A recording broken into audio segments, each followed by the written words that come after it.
It's been a hot minute though. Shareable link.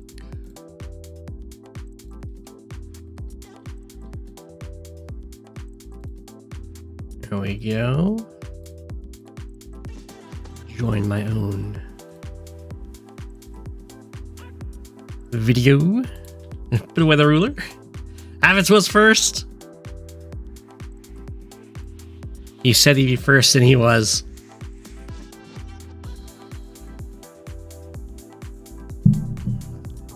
Hey.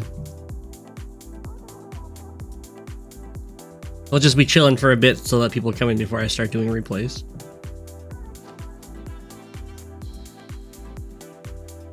I'm a penguin. Thank you, thank you.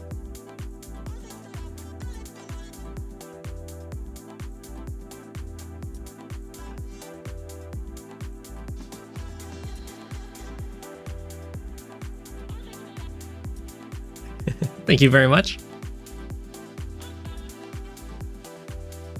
All hail the king of the penguins. I know. My classes start tomorrow.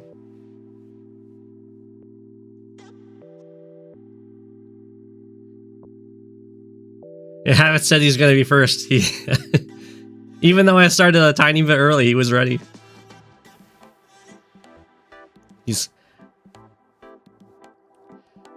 There's been too many times when Havitz has missed first, and it's hurt him deeply. What classes do I have this term? I think there's one interesting math one.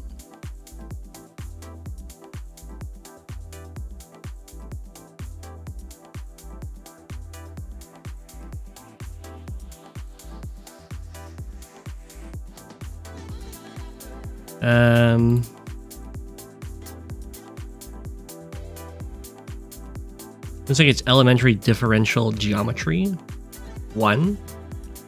That should be exciting. You miss being first.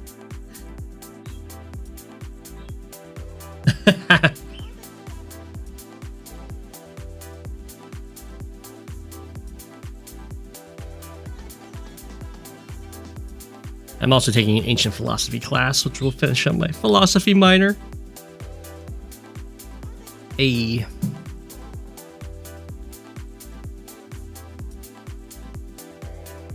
Yeah, I'm assuming differential geometry is somewhat similar to differential calculus with the like multiple dimensions and all that stuff. I have no idea though. But we had fun. We were dealing with fun shapes and that kind of stuff. Might be field stuff. Just get a doctorate of philosophy. Philosophy and math much too logical for your taste. I know. I'm so like classical and old-fashioned.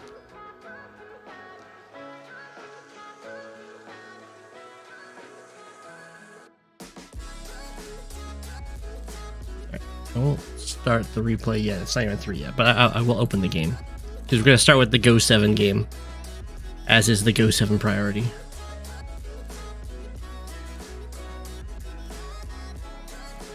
See if I can read the description. Did it tell me the description of this?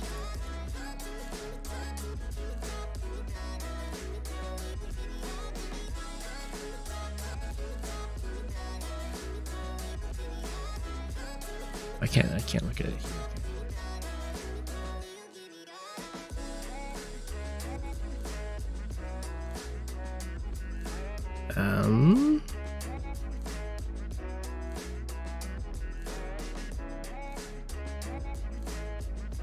What's math? It's math 424. See if I can look it up.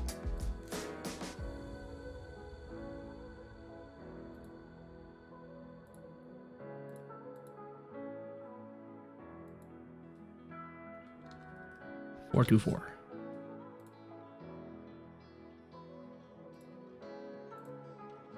Didn't work.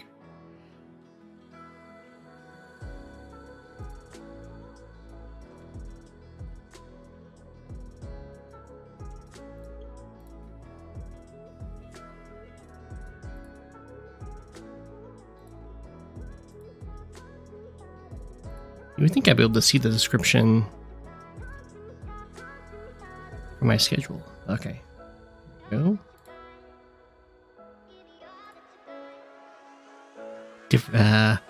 Elementary differential geometry 1.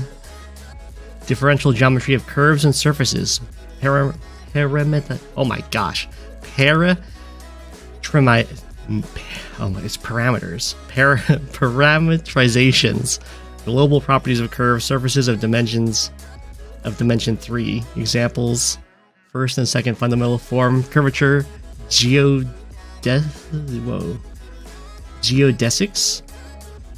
That's what it says. That's quite the description.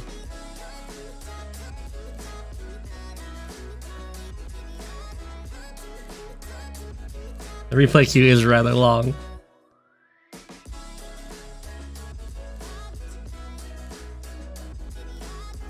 That's some tough maths. Yeah, that's how the Penguins roll.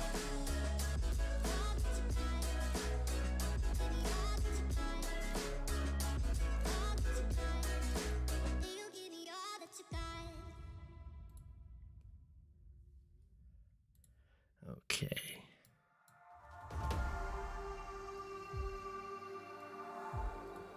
So I think I don't know how to say their name. Ymouba? I think they are a returning player to the game, if I remember correctly. We're back. You saw this game?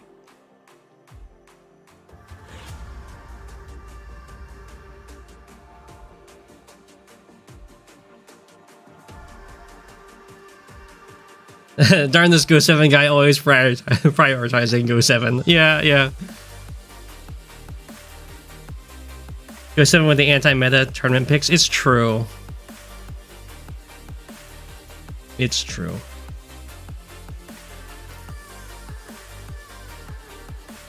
Oh, I regret the Drake pick. I had a whole plan for Max, but then I was like, I don't want to fight a Max mirror. That's boring. So I just was like, I'll choose someone else. I don't know. I'll pick Drake. Talos, I saw that you copied me. That is... Talos just straight up copied me. I locked in first. I've been locked in for like a week. So you copied me.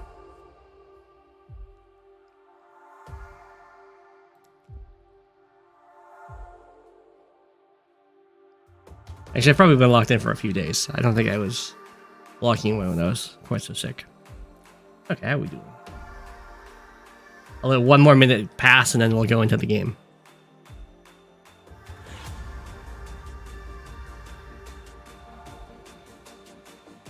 DFS versus random ways. Ooh, that sounds fancy.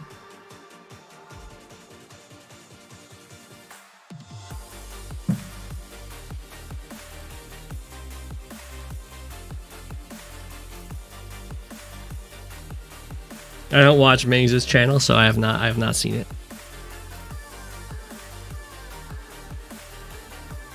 I'm sure it's good though. It seems like quite the map.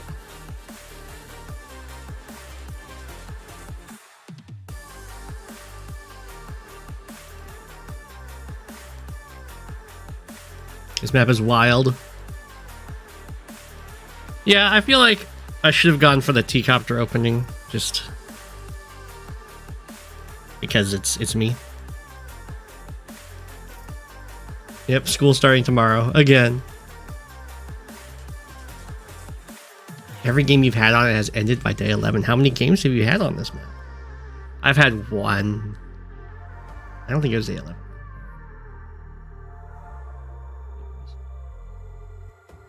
You played this map 3 times. I guess that is all practice scrims.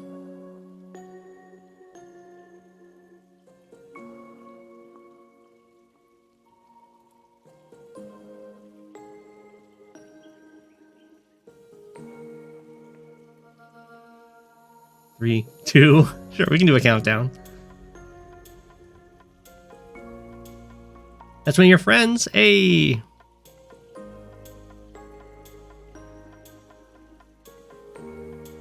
You got matched with your advanced words by web bestie and the tourney. Aw, I'm sorry. How much planning and prep did I do during the opening of this game? I did very little. Well, yeah, I didn't move planner it. I just looked at the map and saw the rush distance and saw the prioritization, or like the responsibilities that this base has, and how much of an inventory requirement it has. So I wanted to force a vehicle.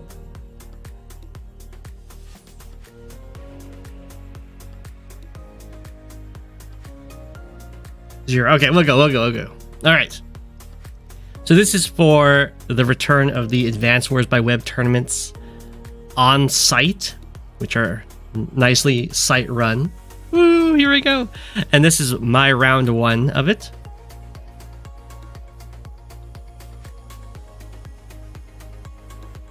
We can talk about the opening. You're currently 990, only 1 win left. That's great. So what's really cool about the tournament that's going on right now is that when you sign up for it, the players get divided into 5 different divisions based on their rating, so that you don't have as many lopsided matches, and everyone has a chance to win their division because everyone's within the same general rating range in each one. And I'm in the top division. The only difference between the top division's outcome and everyone else's is the top division gets a very fancy trophy, but everyone else that can win their own divisions will also be tournament winners. So it's a tournament with 5 winners, which is pretty cool. And it's nice and automated, which speeds things up a lot, makes it a lot easier. So this is round 1. And the seeding still works out at the start for at least the first division. Rishi should have played a little more League, I guess. The top 25% of players get seeded and split out across different brackets, so that you don't have like the number 1 and number 2 player fight each other in round 1 and then kind of make the rest of the tournament less exciting, because you can just end up with one side of the bracket being all the bottom players in the division and the other side being the top players. And so all the top players just cannibalize each other. And at the very end of the grand finals, you would have like the winner of the bottom players versus the winner of the top players. And it just isn't what the tournament organizers want. So the top 25% get seeded to be separate from each other, and then their opponents are randomized from the rest of the players. What's my seed? I think I was number 2. Yeah. Yeah, I think the divisions is pretty nice, because otherwise what would happen in the other tournaments we've had is everyone is seeded. So if I was number 1 in a lot of them. Yeah, I think Ingegark is number 1. I was number 1 in a lot of them, and the way that they do seeding, when the whole thing is seeded, is the number 1 player plays against the bottom player, and then they just like keep connecting like that. I could play some high funds on my main. The goat thing was only for the Discord cups. That's not going to be on the official tournament website tournaments.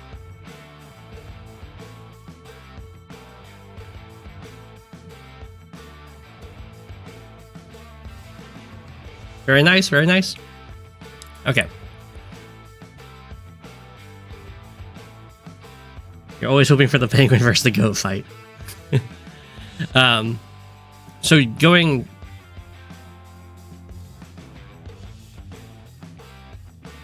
You had a wild match too when you got knocked out? Yeah, there's no shame in getting knocked out in the tournament. It's definitely for the experience, and it can you can also have some pretty fun maps. Hi.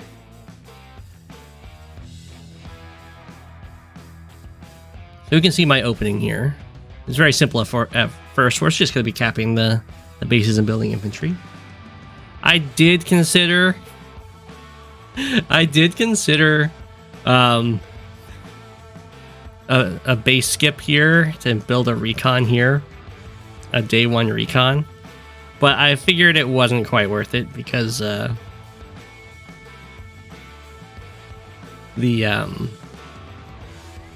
the recon will get like a hit in over here, it will be able to be fought off, and having to essentially skip infantries on the first turn is too much of a cost.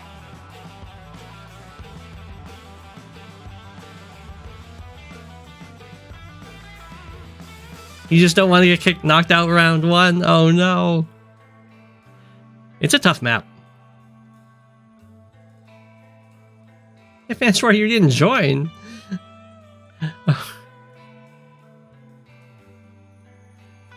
So I'm going to go for a day 2 recon here. It's something that's very easy to afford because you can't build from these bases yet. So yeah, I even float a 1K doing the day 2 recon. And the reason I go for this day 2 recon is because I have a much higher rating than my opponent. And something I've noticed is that when you have a higher rating than your opponent, they often try and mimic your opening, and you cannot mirror a recon opening because the second recon buy is a lot worse. Like, the person who buys a recon second is in a much worse position because of how the turn order is going to work out. Because if you respond to my recon with a recon, then my recon gets to move forward, and then I get to start responding to your recon right away. Well, you're then responding to my recon as it's already moved forward, if that makes sense. So you can't just mirror a recon build and expect the same results. And that's why I wanted to go for a recon opener. There's also a nice city to threaten here from a forest, which makes the recon pretty hard to kill off, and I am Andy, so I can heal it up very nicely. And yeah, you can day 2 recon buys are fairly standard on mixed bases, like Caustic Finale and the like. But also the nice thing about doing a day 2 recon build is that it's kind of awkward for them to get a tank in time to really thwart you. So in this case, my opponent does go for the mirror, just buys another recon, but you can see how this is going to work out, where now I have my recon already on the attack. Well, this recon isn't moved out yet, of course, because it was built second. And I'm going to have enough money to build a tank in response. Well, they do not have enough money to build a tank in response to my recon without base skipping. You felt like this infantry could have just capped the other city. You could do that, in which case I'm just going to be denying the city entirely. The problem is, part of the reason why I want to attack this base with this recon is because this base has to capture a lot of these properties. It has to capture an airport, and it also has to contest this comm tower. So it's a very capture-heavy base for its requirements, and I want to shut off its infantry pipeline as soon as I can. As soon as I can, if I can make this have to build vehicles instead of infantry, then I can use my own double base up here, the infantry from over here, to go after these properties, this comm tower, this airport, while continually putting pressure on over here using recons or tanks and the like.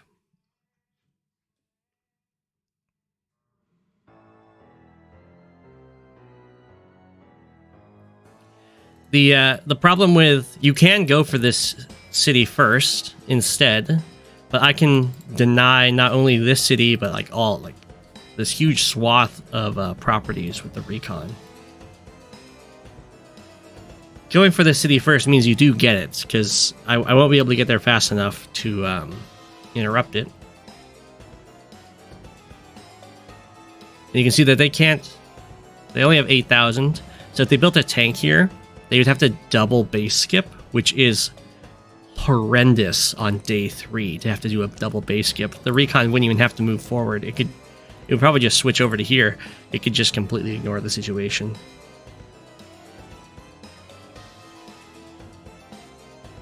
Yeah, if you don't build a recon here, then you could build a tank.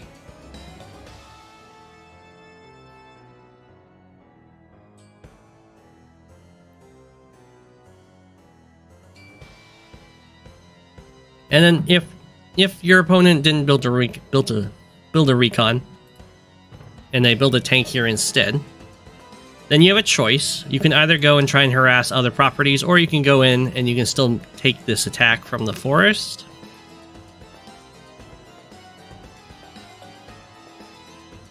The mech is just... the mech doesn't cover this hit, this is true, but it's going to cover future hits. And it does have a nice mountain to step on.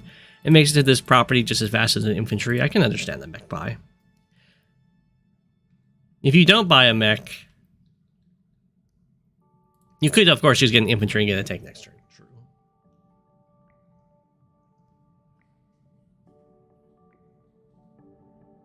I wouldn't... in this situation, I would not get a mech. So I'm going to attack this guy. The really nice thing about an attack like this, even though I don't interrupt the capture, I do force... I also get a minimum roll, because the recon does 49% minimum. So this was a min roll.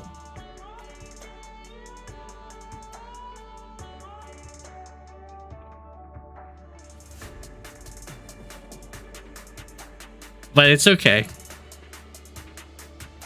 I mean, it's preferred if it gets knocked down to 5, but I'm not going to be crying my eyes out.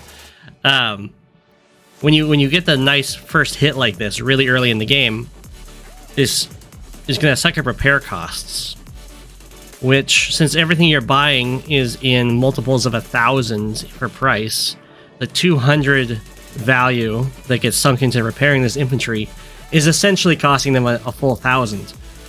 Because it knocks them off of the 1,000 multiple that you'll see. So instead of having 12k next turn, they'll have 11,800, which is the same as having 11,000 as far as purchasing things goes.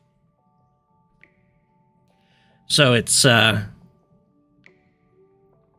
really annoying when someone makes you pay repair costs really early, and it makes the strike even more valuable. So not only does this injure this infantry, so it's going to be slower to capture other properties or possibly get taken out later, it also has an immediate economic impact, which is really good for me.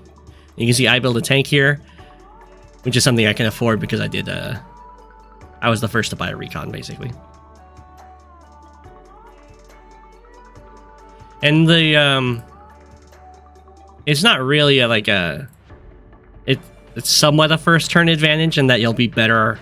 The first player is going to be better at building a recon first than the second player will be, but the recon first isn't such a strong opening that you can't counter it. But it's something to be aware of, is that player 1 usually has much better recon openers than player 2 does.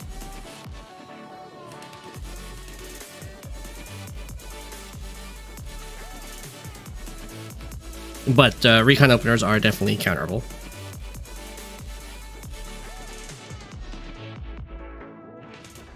Okay, now this recon doesn't want to jump in here. It could attack my infantry in retaliation, but I have a tank ready. And it doesn't want to tangle with all that.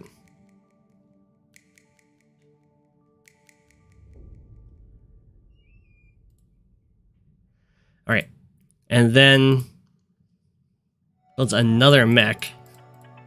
This is a base skip mech, which I was shocked by. I'm guessing the logic is that there's these 2 infantry are here and they can start capturing these properties. Although this property could already have an infantry start walking towards it for happy days. The second mech down here will create a mech chain, which will make them pretty much impervious to any recon harassment I might want to go against one of them, because the other one can cover and finish me off. But it's definitely very painful to have to base skip on a lone base that still has properties to capture in order to do that, especially when you're already being hurt economically. So here, I know my recon's not going to die from this mech strike, so I'm just going to finish off this infantry so that it can't interrupt when I go for this capture over here, and just get some more value on my recon, because the recon gets hit, which is, you know, unfortunate. It's probably going to do 1 damage in retaliation, and then I can go and perfectly make it to this city to heal up and be ready to contest these properties.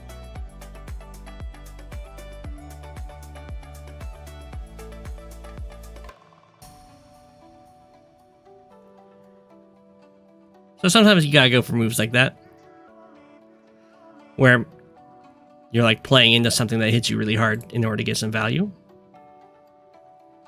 And you can see now with the recon harassments worked really, really well. There's actually only 1 infantry here and then 2 mechs down here, which is not going to be strong against the incoming infantry force I have from the 2 base, because I want to win the comm tower and then take the airport. And then with that, especially when the airport's taken, this base will just super fall.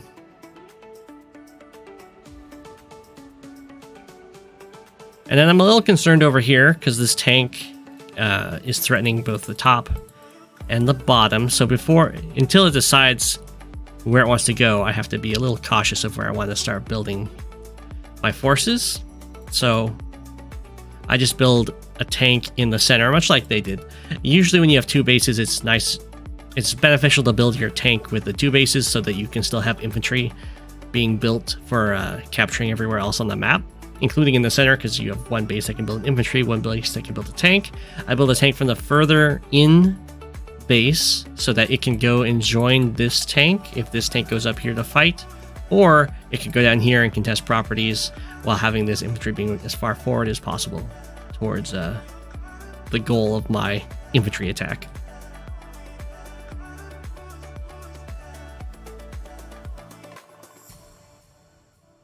Okay.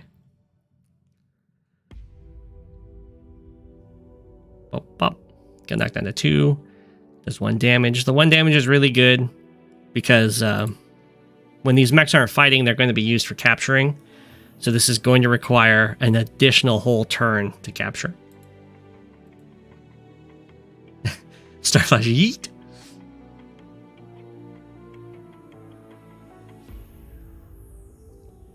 Okay. So I have a tank covering this. So this is kind of a similar situation to what happened with my own recon. It's going in to take a hit in order to do some economic damage. And then they also built a copter here, but they had the base skip for this copter as well. So they're getting really low on infantry for this. But this copter is definitely a strong answer to this tank and this tank.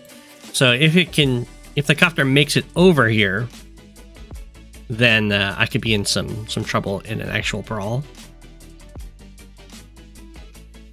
And then I spent quite a while thinking about this. I could either complete this capture to get some more money right away. Now, this is also really annoying for my opponent. So, if they want to hit my tank,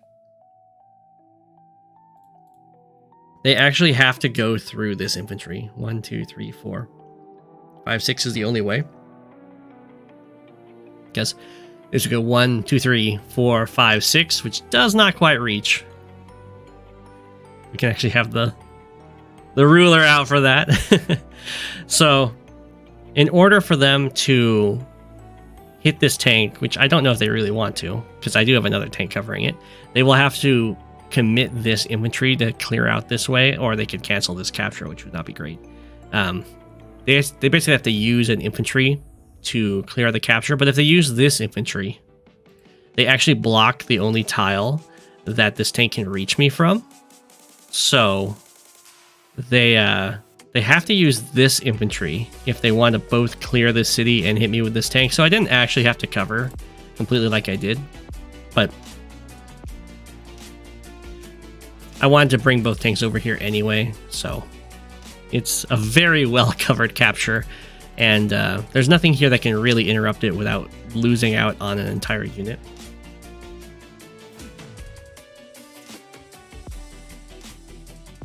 It's just a fun little setup.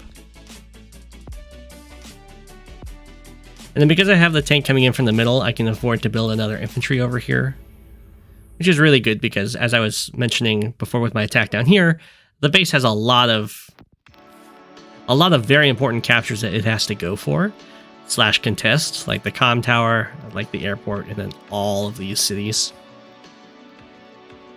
So the more infantry I can get out, the better. And I could ignore this copter for one turn, but I decided to go for an anti-air right away because my opponent's composition over here is just a copter and infantry, and then down here it's just mech and infantry. So if the mechs aren't chained together, they are very vulnerable to an anti-air. So pretty much everything on this side of the field is weak to an anti-air right now, and it has a nice copter to zone out anyway. And then I bring the recon back over here because I want to interrupt this capture, and I wanted to repair it.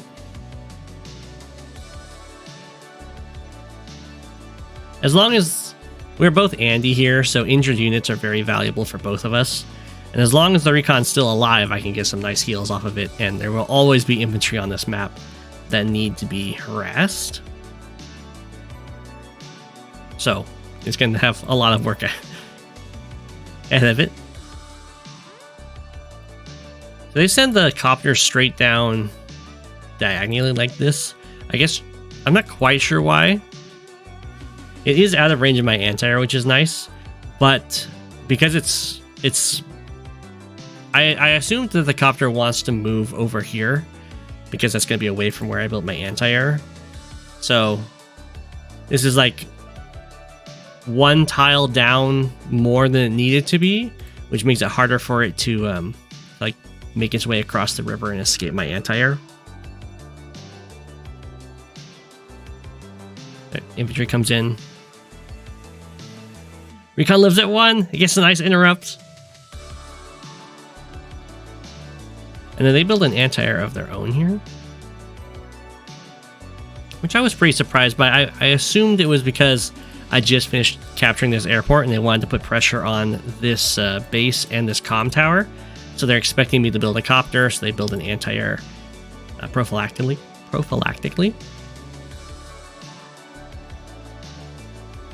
Oh yeah, and then over here I did indeed, let me go back a tiny bit here. I did indeed not capture the city, and instead I walked onto this forest and then had a follow-up infantry start capturing this. That's so I could threaten to interrupt this airport and then go for the comm tower.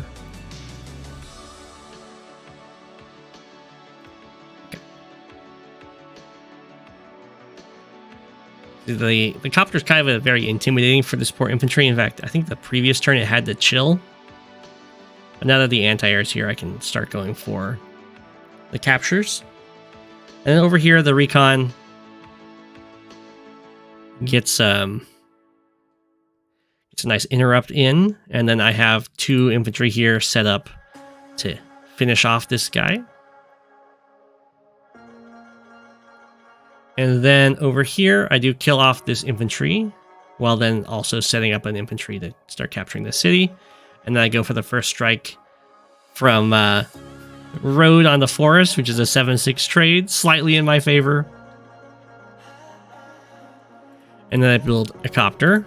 So this was a wise prophylactic anti-air. It's just, I looked at this the terrain over here, and it looks absolutely nightmarish to try and hunt down the copter. You've got 2 mountains here and then lines of forest, as well as another mountain here, so you have another choke point. So it's really hard to actually break through and get the hits you want.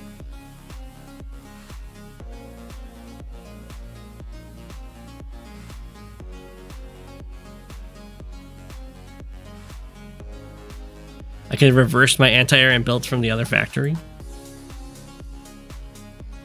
What do you mean by that? Could have reversed my anti-air and then built from the other factory?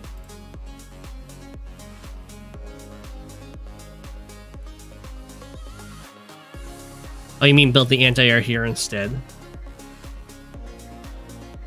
Or are you saying I sent it down here? Just swap it. Yeah, you could build it over here. I wanted to have as much reach towards their airport as possible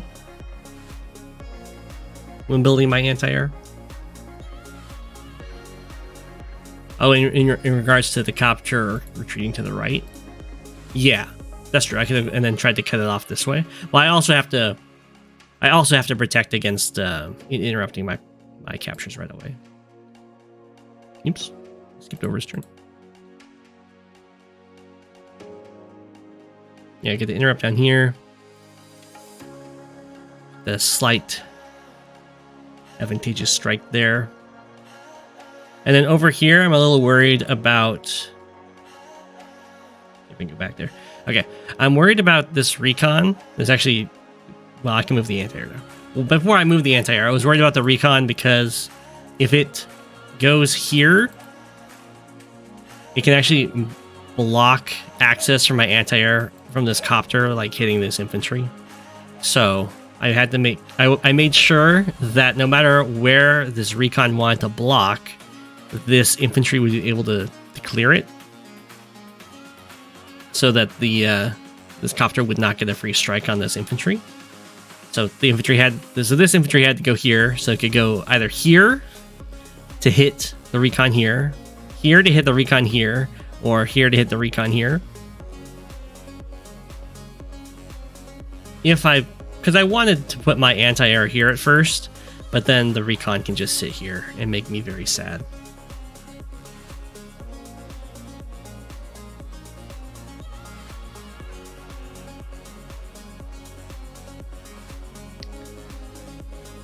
Yeah, that's why this infantry moves here. That's why this anti-air is here. There was worries about this recon getting very fancy with its blocking. And then over here, I'm very cautious with my infantry. I just want to put it in range of this comm tower while also being covered by another infantry in case this guy wants to just hit me. And so that goes for the capture. We have our little tank fight going on over here. I don't recommend doing this kind of attack as Andy, especially against Andy, because there's a tank covering this, so you're going to lose your whole tank while this tank is going to get away. It might go heal up to 5 and then be ready for a super later, or it might get used to fight immediately, and you'll just be down a whole tank. And the vehicle preservation is a big deal for Andy.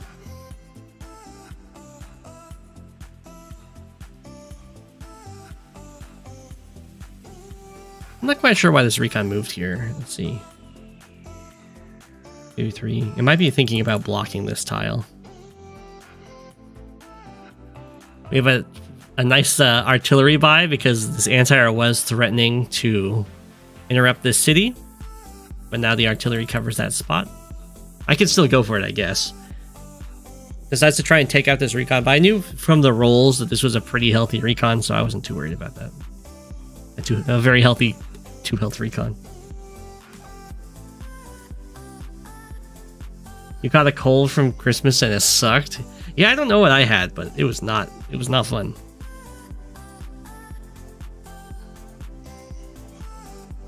Okay.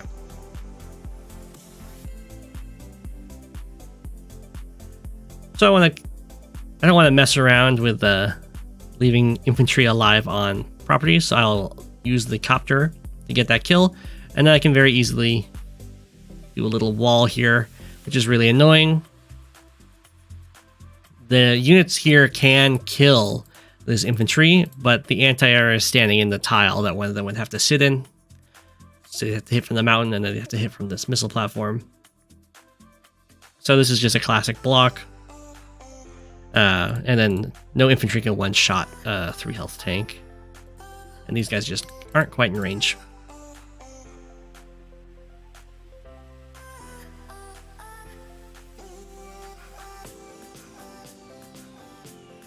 And then the artillery is fancy in that it does cover this capture, but it doesn't help this poor infantry. So it gets tagged. And then over here, I'm a little worried about the fact that this tank can come in and hit this guy, or this tank can come in and hit the guy that hits from here.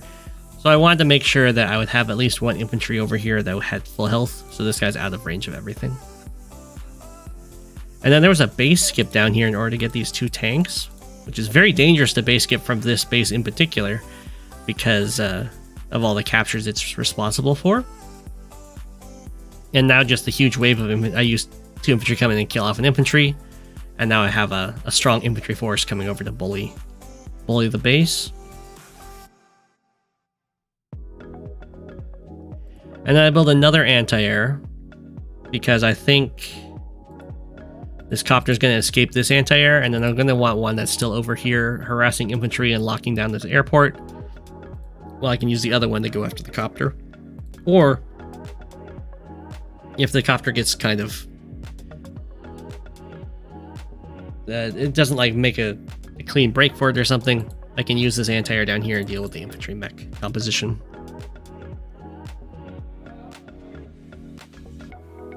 This was a very weird move that I thought that my opponent did here. Was just slamming. It's not the worst thing in the world if you are Andy and you're attacking a copter and you're getting your infantry knocked down to 5 and 6 so that you can use your super and heal them back up to full. I think that was their logic.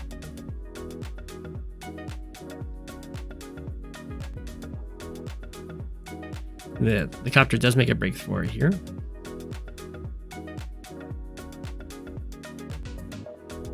You see how the tank does have to, a tank has to get built here. Otherwise, the infantry are just going to run over everything.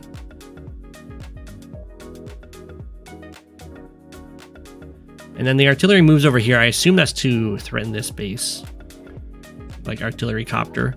And then this is a pretty nice recon block here because I had a setup of anti-air and infantry to kill this infantry on the city, and then I can have this guy go on and cap it. But this recon actually blocks the second hit from this infantry from this tile. So instead I have to clear the recon, and I can just clear the city. I can't start capping.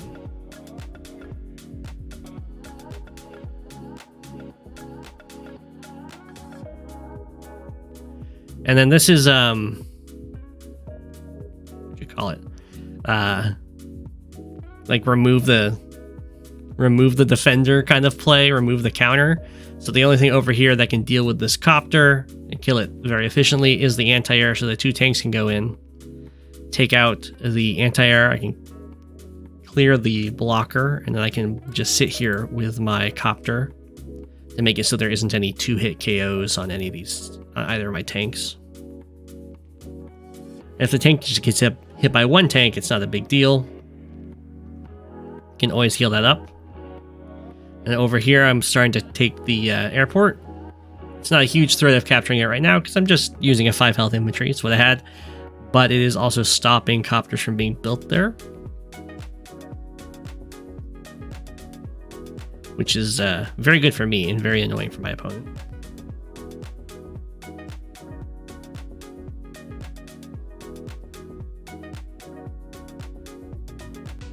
And I bring this anti-air down here because I figure I can just use my 2 copters to deal with 1 copter over here.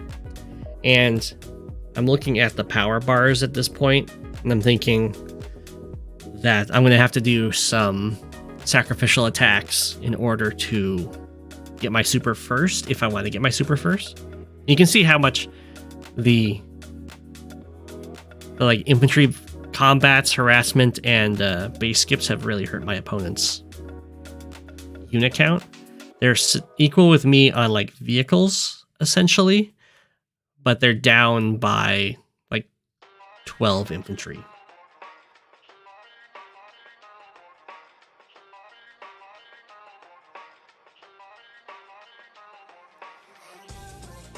You can see there's lots of like strikes to wound here, which is not what you want to do against Andy. Against a lot of COs, attacks like this can be totally fine to do, because you'll like win the fight in the end if you've got healthy units against injured units. But specifically against Andy and like Hawk, I guess, the striking to wound does not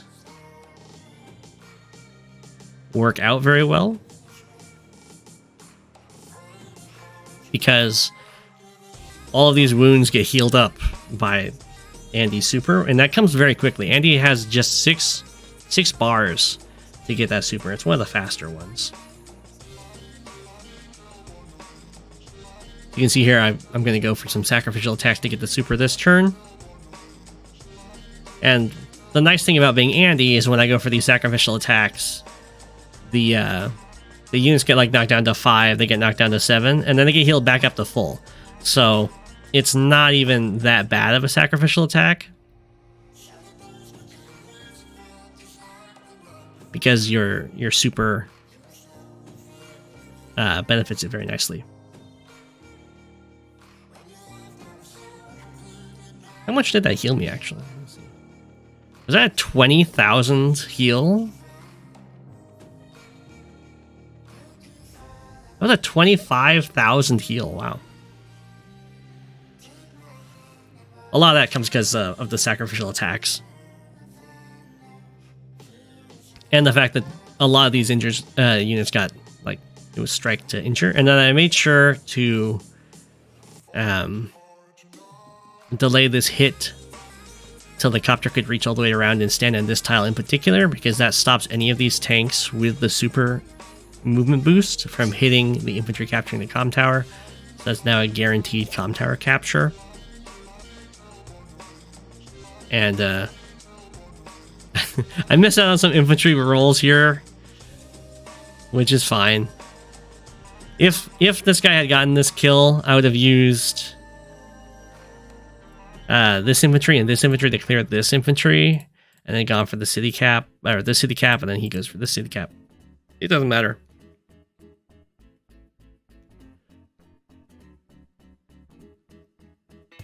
You can see now that I use the super and then I capture. Now this is a very threatened airport. It's a 5 health. It just needs 5 more capture points. And then I have the airport next to the base. And because all of those infantry were knocked down to like 2 and 3, they get healed up to 7 and 8, which is very scary. And they're just strong enough to take out all the mechs.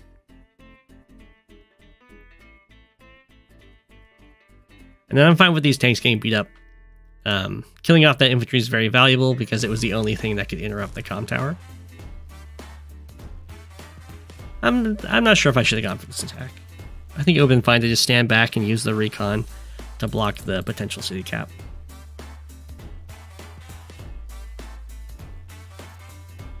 You can see the kind of just how scary an infantry attack is if you're low on unit count and you're low on infantry of your own. They can just overwhelm you very easily. The copter was on a mountain.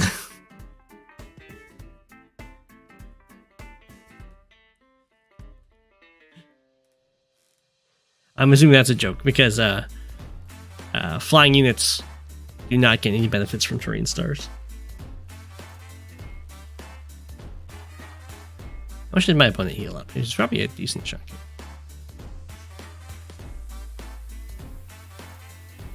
They healed like 8,000. So that's usually the more classic amount you're going to heal up when you're using it at the start of your turn. You don't have to do any sacrificial attacks. You can see here even, I mean, like this tank's super dead. But these tanks still living. That's mostly, like I think this tank would have died, but my opponent doesn't have a comm tower. You get the anti-air here. I do have infantry ready to interrupt this capture. And then down here, I mean, you have to interrupt the airport. And this is, it wasn't a full health 10, which is why it gets chipped down to 4. But it's fine. think they resign there. Yeah, that's a fair resign. Just the infantry count was starting to capture everything.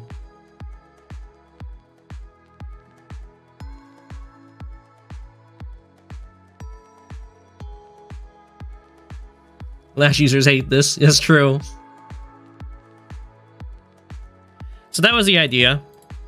And I think from the opening, my plan worked out very nicely. My opponent tried to mirror the opening, which doesn't work out great in recon first openings.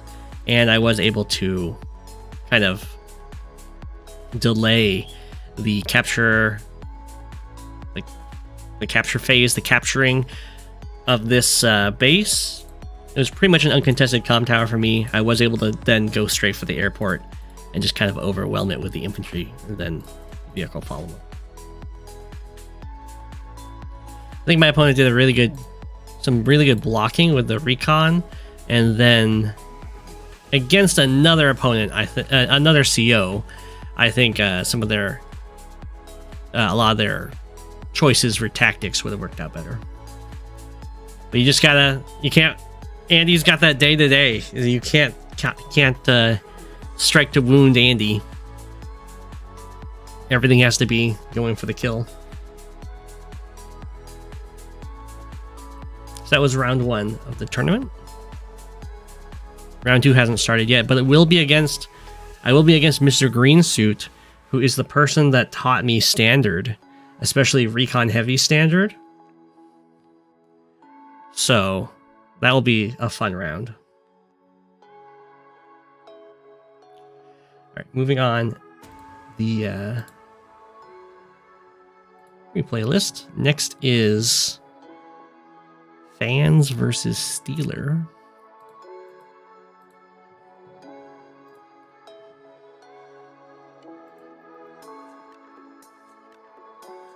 On the same map. Hey. Completely different COs, though.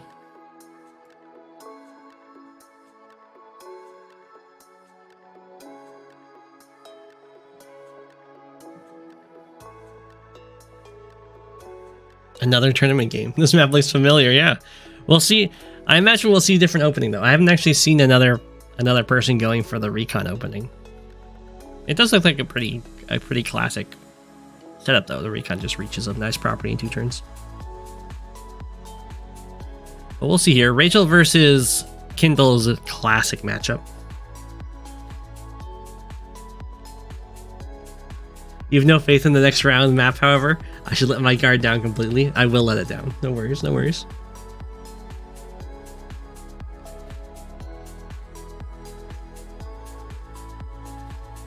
Okay.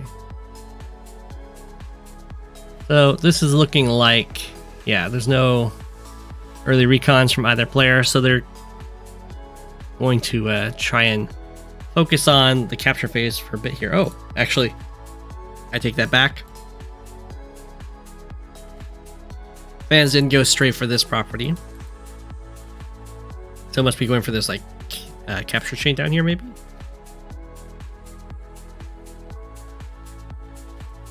Going for this property before he can get blocked, I guess, or pressured, instead of going for this one right away. So some delayed, or we have some city skips going on. We have a city skip over here from Steeler as well. A city skip is just when an infantry could go for a city and instead it walks past to go for usually another city.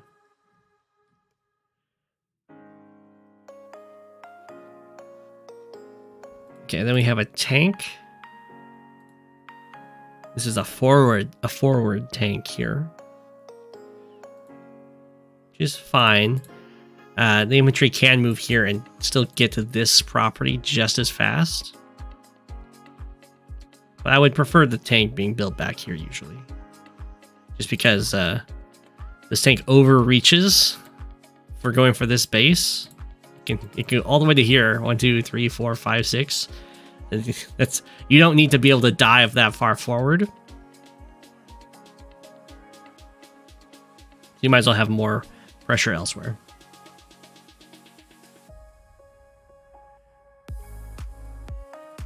It interrupts the airport. Oh, I see. But yeah, I wouldn't want to I wouldn't want to use a tank to do that, because they can just build a tank and you're in trouble. But we'll see what happens here. FanZ built a tank down here and moved this infantry in tank range with no backup. So this might have been a situation where you make the move, or you think of the move earlier in the turn, but then you built the tank down here. So you still go through with this move because you had like thought about it earlier, and you were like, oh, it's a fine move to make, provided I build a tank to support it. I mean, I've done that. I've done that many times. But since there isn't a tank here to support it, that's just a free infantry. You can either hit it with the tank and go for a just a city cap, or you can go for tank infantry and straight up kill it. Looks like we're going to just tank and then city cap. Okay, so we have airport skip saying I'm going to go for this comm tower.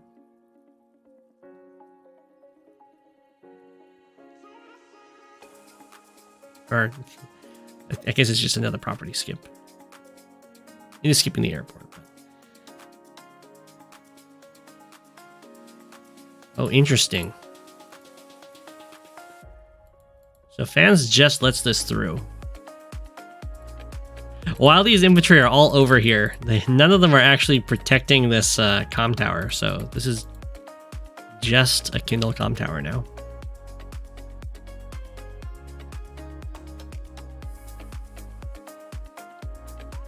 Okay. My tank gets built. Go back to repair. This is, of course, Rachel. So this will repair up in 2 turns. It'll be back at 10 capturing power. And then we have a mech built down here. So it feels like FanZ is sensing a lot of threat from the tanks being built in the middle, specifically down to here, which I wouldn't recommend reacting quite so quickly, especially on mixed based. Usually you want to wait for your opponent to commit something before you react, because there's always another place for them to go to.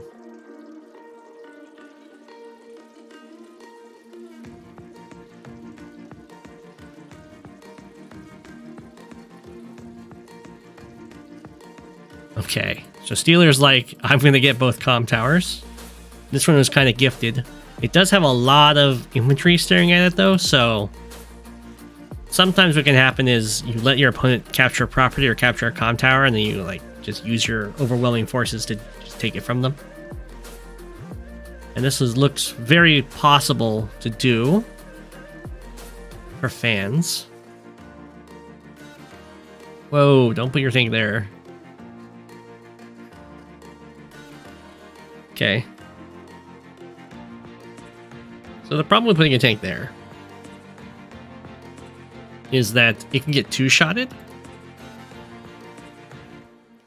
It can be forest and then planes hit and then another tank comes up. Or, I mean, we'll see what Steeler decides to do, but you could also go for an airport interrupt and then hit here.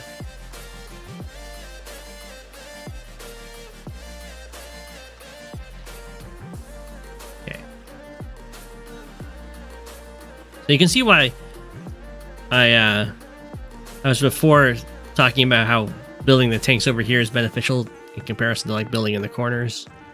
Because now this has tons and tons of infantry, but it doesn't have very good threats onto either of these bases, where over here you're, you know, FanZ is kind of running out of infantry. It's not able to go for and really contest the comm tower. It's barely going to be able to get its airport.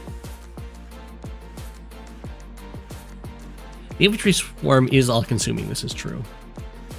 Although they didn't position themselves in a way that could take this comm tower, which is kind of interesting. Okay, we have got some interrupts going on over here. Looks like we're going to interrupt the airport and then just hit this tank. So that does leave this tank open to being 2-hit KO'd. Which is probably what I would do.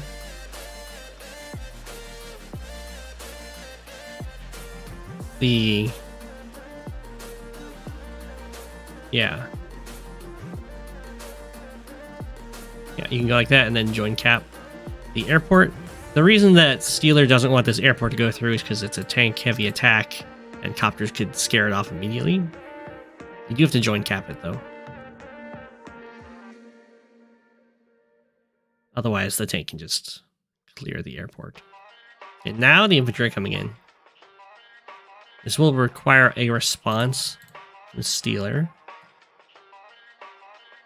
It's just Kindle being Kindle right here. Interrupting her infantry hurts a lot.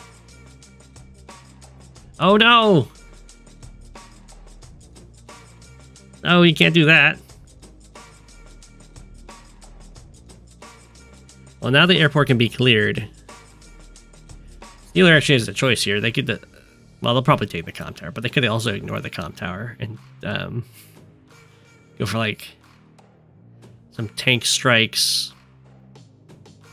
Probably like tank, infantry, tank kills this, and then this infantry walks up and clears this infantry off the airport. Probably not worth it. But it would be fancy. Stealer does have both towers now, which is very scary. Artillery coming over to this base. For a first strike on the tank. Okay. So a lot's going to come down to if FanZ is able to take this comm tower back. Artillery is going to be helpful for that. Now that this airport's online, though, you do also have to have an anti-air. A lot of infantry getting struck down. Poor FanZ. Steelers had a very good attack over here. Very good harassment. Seems like they had kind of a plan going into the match and just executed it very well here.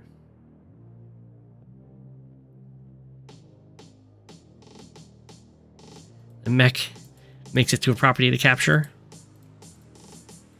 If you're in this situation in the future, I would definitely recommend using tank first and then infantry strike, because the tank's going to take less in retaliation, and that way you also have a full health infantry to take the property.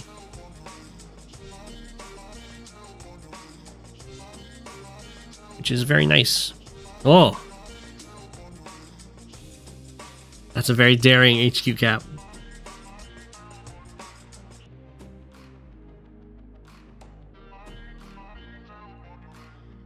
You have another mech. Clear that guy off. So some pretty good, some decent attacks going on over here. Attacking for the airport's really good. Going for the HQ cap, it's more just annoying than it is going to be a great play, because it is going to just lose this infantry. It's being defended by the bases. So it's a tough HQ to just kind of take. Anti-air is good though. Okay. We have a property going down here to Stealer probably. Interesting. Urban Blight. Well, it does damage some vehicles, but these, I mean, it's mostly going to be repair costs. It does also delay this capture though.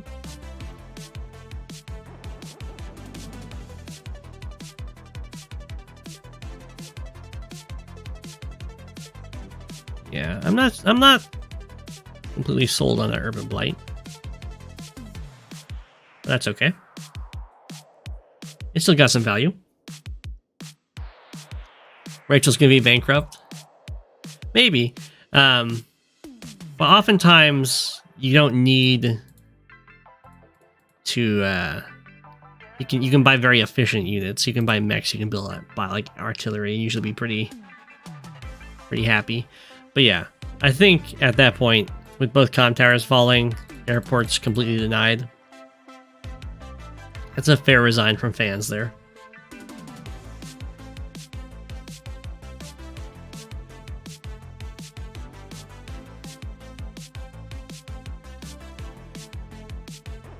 Steeler had a very good plan going into that and just kind of executed it well. That's part of mixed base maps. They're very, very chaotic to just kind of play. If you have a good plan, then you know where you're trying to pressure. And if your opponent's not ready for it, they can kind of fall apart.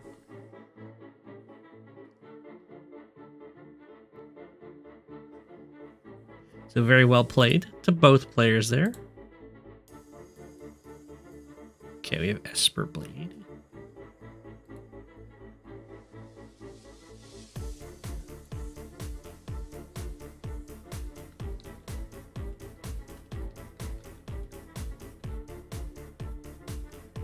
It's a quick slow game. Kindle versus Jugger.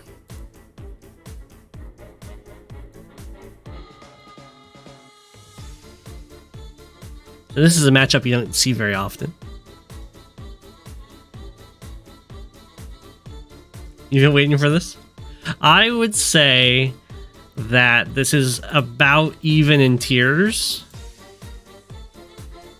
I think Jugger's tier 3, not as good of a tier 3 as Kindle is, but about there.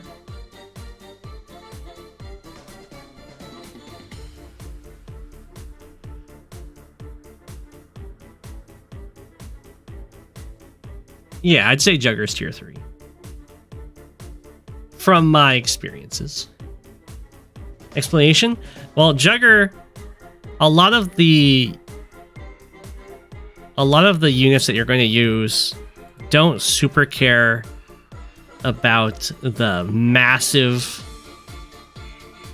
minus 14% to your luck in comparison to the positive 29%. Also, the way that luck rolls, it's two separate rolls. You basically have a 14% luck, negative luck roll, and then you also, or 0 to 14 negative luck roll, and the 0 to 29 positive luck roll, and those just get added together.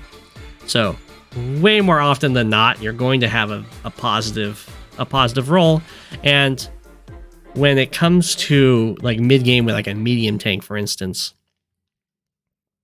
and you have an infantry, like attacking it, the base damage that the infantry does is so low that you don't super care if you get a massive negative roll unless you're attacking like a full health medium tank. Usually you want to hit it with like another medium tank and then use your infantry to finish it off with luck rolls. You're trying to handicap yourself with Jugger.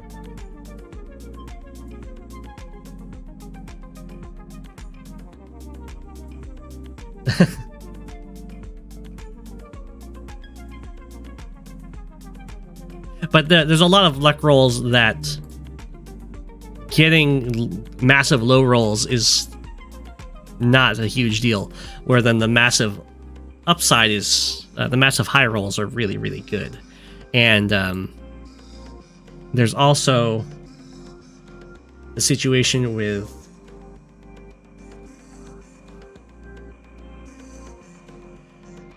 the luck rolls in comparison to defense. When you're dealing with copters, one of the main ways you're going to lose a fight in fog is that they're going to dive in and kill your anti-airs with tanks, and then their copters come in and you have to just retreat from the fight. But for Jugger, and for Flak too, you don't have to retreat from the fight when they do a move like that, because you can always pop your power and have your infantry have very, very good odds of just chunking down the copters. The other thing is that you get a lot of recons in fog.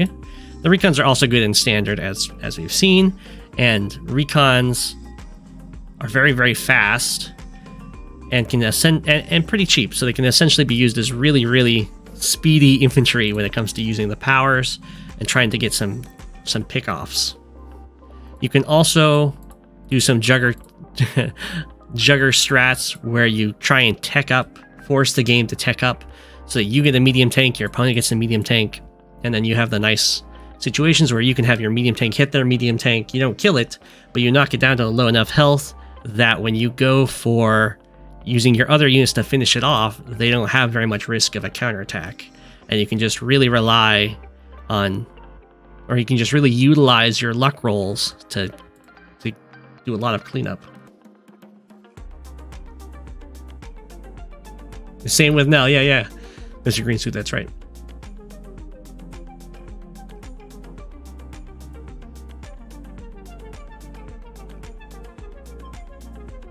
So the downside to playing Jugger, it's not so much the unreliability of 2 KOs. It's not like you just kind of have different kinds of roles you might go for, and you have to decide about when you want to go for an attack before or after your power. Like using your anti-airs, you usually want to use those before your power, because after your power you might be able to miss a kill on a copter, for instance.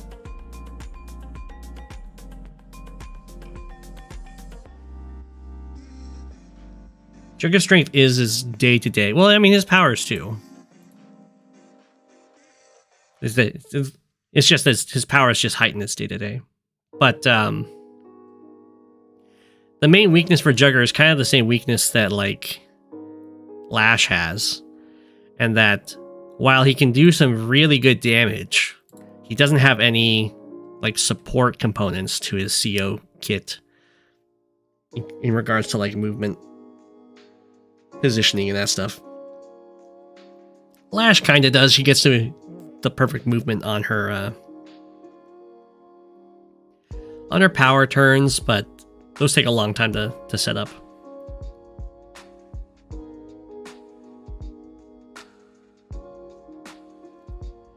Then another thing to keep in mind when you're playing as Jugger and when you're playing against Jugger is that the luck rolls also matter for counterattacks.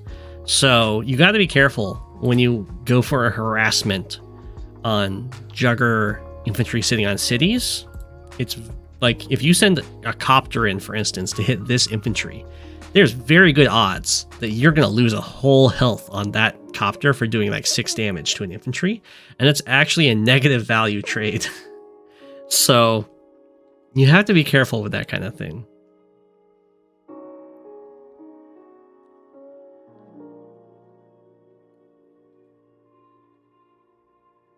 In general, copters are just going to be much sadder against luck-based COs.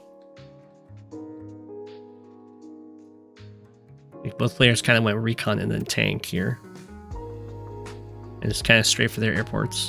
It's just, it looks like you could maybe, let's see here, 1 2 3 4 5 6 7 8 1 2 3 4 5 6 7 1 2 3. Yeah, you could definitely recon rush your opponent's airport, I think. Here, 2 3. Let's bring out the ruler. 1 2 3 4 5 6 7 8 1 2 3 4 5 6 7. Oh, you can't 1 2 3 4 5. You can't quite see this, so it takes one more turn. You might not quite be able to make it there in time. You'd be in range of it, but you wouldn't be able to see it.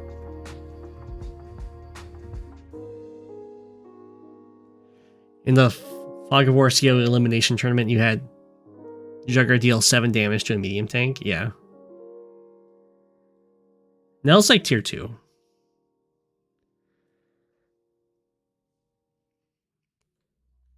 I played Jugger a little bit in FanZ Fog, because he got placed in tier 2 for... Oh no, EsperBlade, you base skip here. He got placed in tier 2, so I wanted to test how true that was, and with the kind of the meta that like High Fog has, Jugger does perform very well because it's like a recon neo tank copter meta, and he's got really scary recons. I would definitely pick Jugger in tier 3 league matches. Yeah.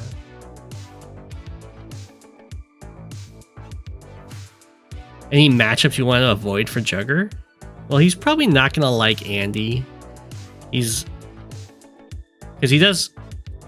While his unreliability isn't like Sonya, it's still not like other CO's reliability. I think he's fine against Kindle. I think he's somewhat maybe. Oh, he's not gonna like Drake. Drake's going to be able to.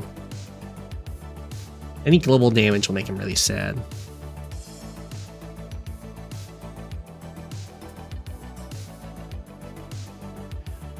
Well, you know, it's kind of like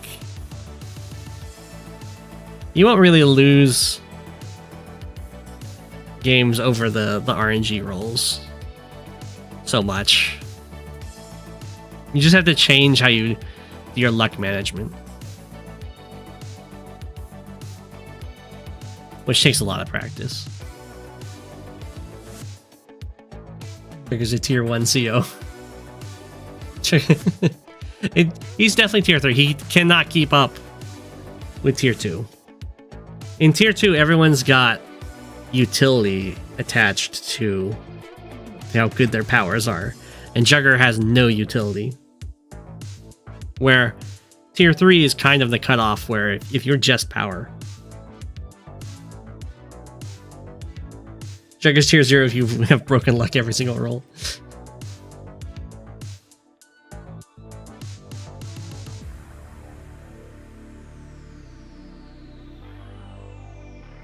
Okay. Looks like the recons have both found some nice juicy targets. I would be tentative to repair this up to 4 with the first repair, because it does cost essentially a full 1,000.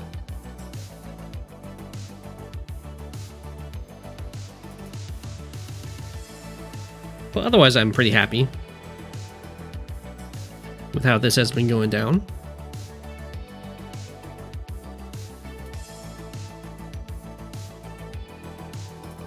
Looks like Quickslow is kind of just sticking to base tech for now. Not even a copter build.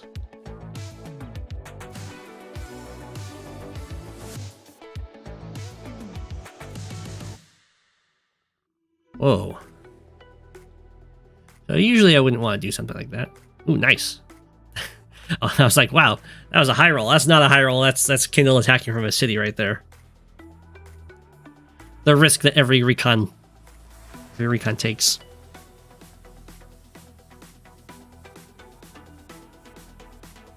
The meta is putting a mech in your black boat as a trap.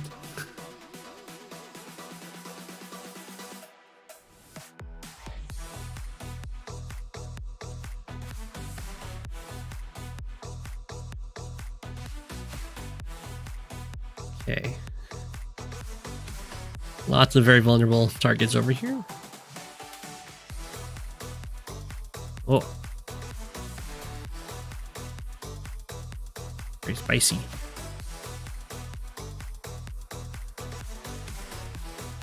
Okay. Get these kills. And again, Jugger, while has the negative 14%, it goes up to 29%. So usually you're going to have a positive luck roll, and it's generally going to be higher than everyone else's. So as long as you're going for attacks that aren't game losing if you fail them,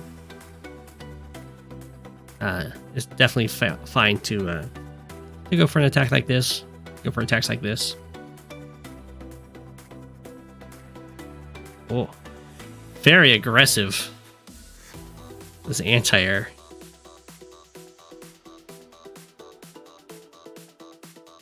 You try to be random.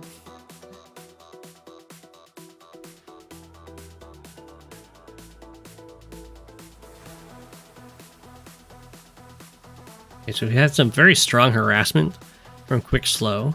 It has kind of gone unanswered.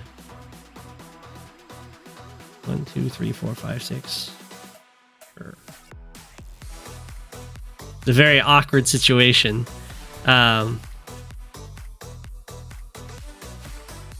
Surprised that Quick Slow went for this recon hit.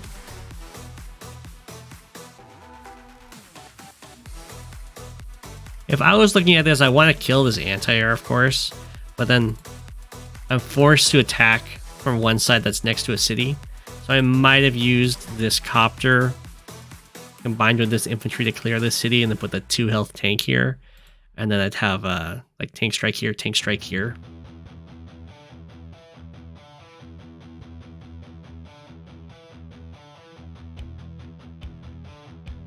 Oh, never mind. This anti-air comes up and does it. Then strikes from here anyway. Oh, of course, because nothing can sit on the city. Of course, of course. So now the anti-air's like, oh no. No, this is not how you play around Kindle's day-to-day, but that's okay.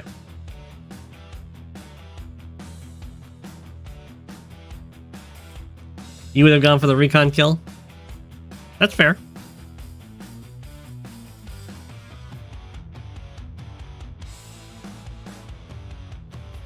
Mr. Green Suit. I was quite bored by fog.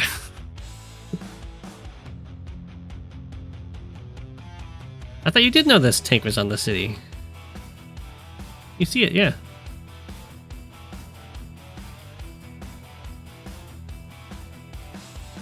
One, two, three.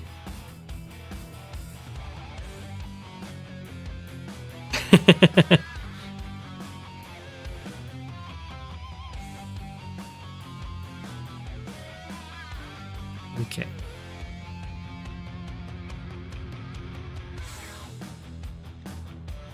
Okay, so we have the Urban Blight go out here. Very interesting.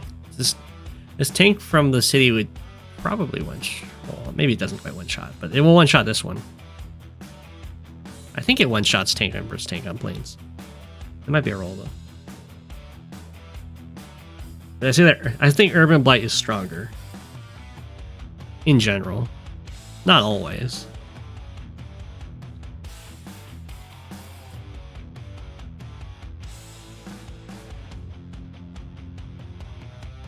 Okay. The copters are about to get some really good value here. If overclock. Sure.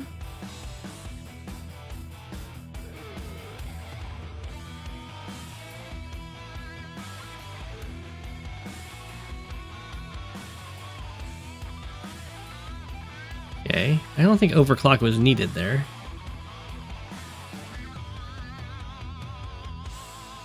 But that's alright. It is still sticking around for the retaliation. Poor copter. Didn't get a luck roll there, ah. For shame. Okay.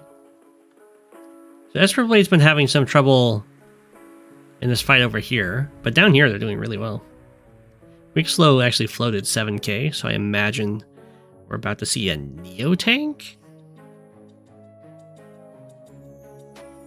Or is it just going to be a medium tank and something else?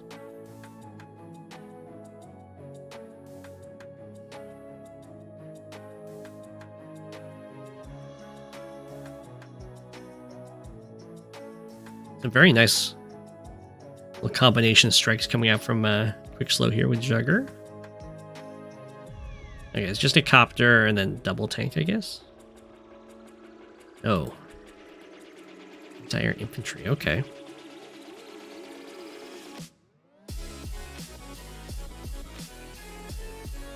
Bam. Kindle, very strong when attacking from cities. It's a bunch of copters. We'll see how that plays out, though. Jugger's pretty good against copters. is because because copters have no defense terrain bonuses. Tank lives at 1.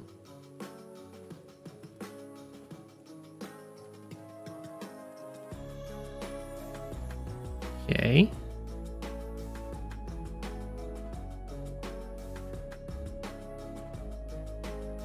I'm assuming this is all falling back then. Everything's stepping off of the cities because they don't want to get hit by the urban blight. They don't need to stand next to the cities when they step off of the cities, though. I don't think they're going to get punished for that, but they definitely could in other games.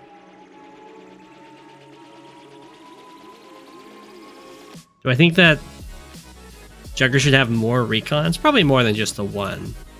But it's okay. There are a lot of mountains here to use.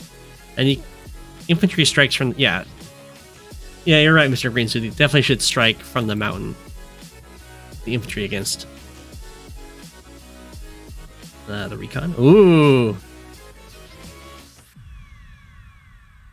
Well, this is potentially GG, depending on where EsperBlade decides to attack from. Oh. That's GG. Oh no.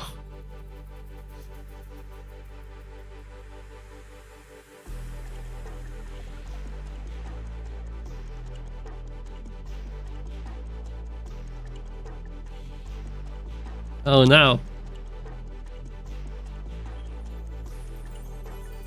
This quick slow just resign. I don't see any way to save that. Yeah, that's just gone.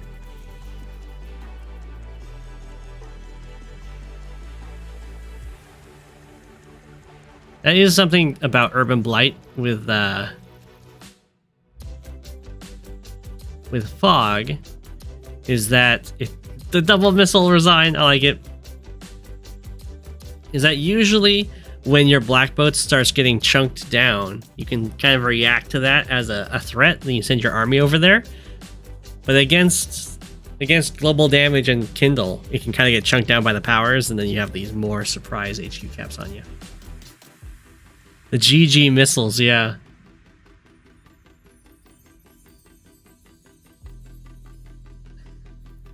That can happen. That usually happens when you just don't have enough information, I guess. Is what I would usually say, but I think Quickslow knew about the units over here. It was probably just caught them by surprise there, because of the Urban Blight damage.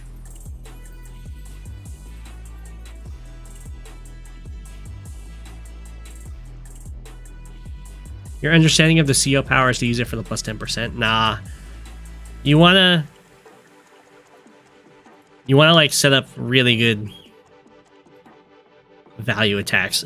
Infantry attacking copters with your power up as Jugger, very good value.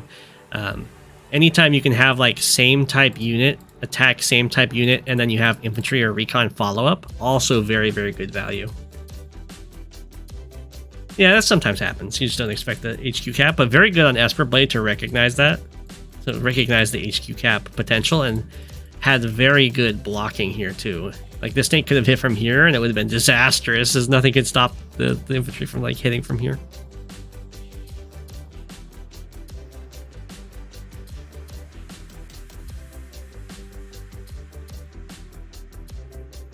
Okay. You have BestMike against Thavidu. Olaf versus Andy.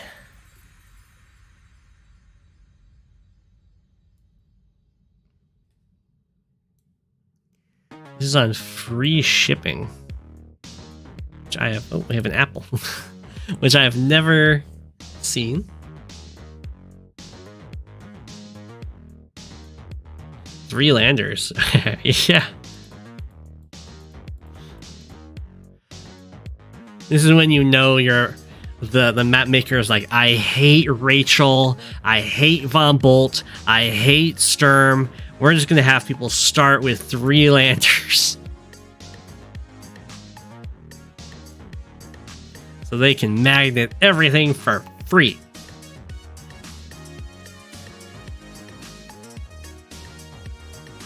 The landers are not symmetrical. That is true. They're both not symmetrical and they're not balanced for FTA.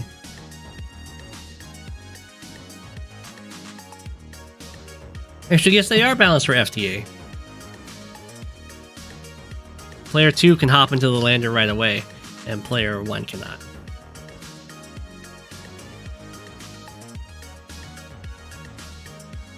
Which might actually be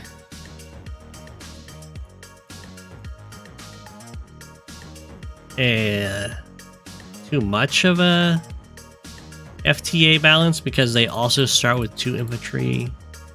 The 1. They get this base first. I don't know.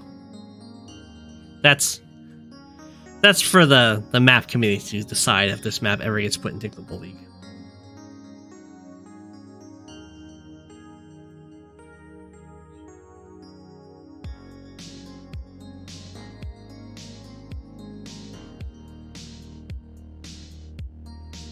Yeah, I think. So basically, player 1 is ahead here.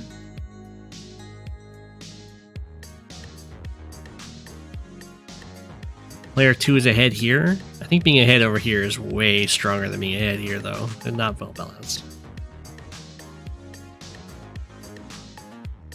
Oh, there's no airports. Oh, yeah, it's bases and harbors only, but the harbors are also locked in by shoals.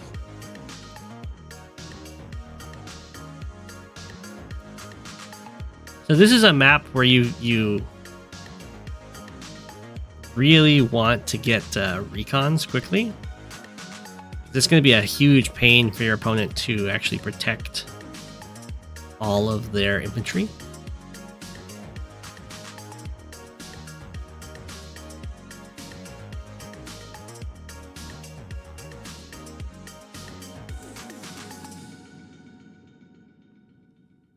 Drake would also be just an absolute nightmare to fight here.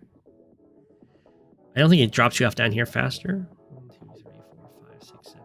1, 2, 3, 4, 5. No, but the damage and the fuel drain on the landers would end up mattering quite a bit. 1, 2, 3, 4, 5, 6, 7. 1, 2, 3, 4, 5, 6. 1, 2, 3, 4, 5, 6. Ah, Sturm can almost make the trip.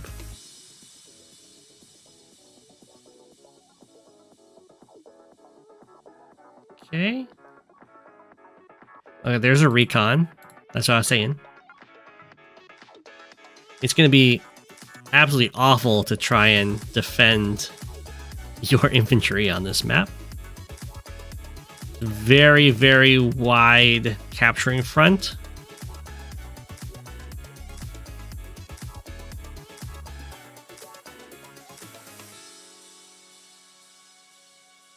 That is true. Unless you go over here, you can only unload 1 vehicle at a time. You can unload a vehicle the turn you stop here, and then you can unload again the turn you leave.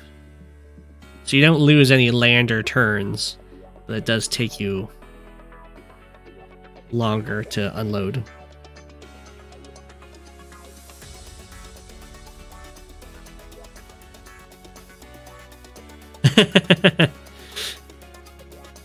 Why is this pipe seam here?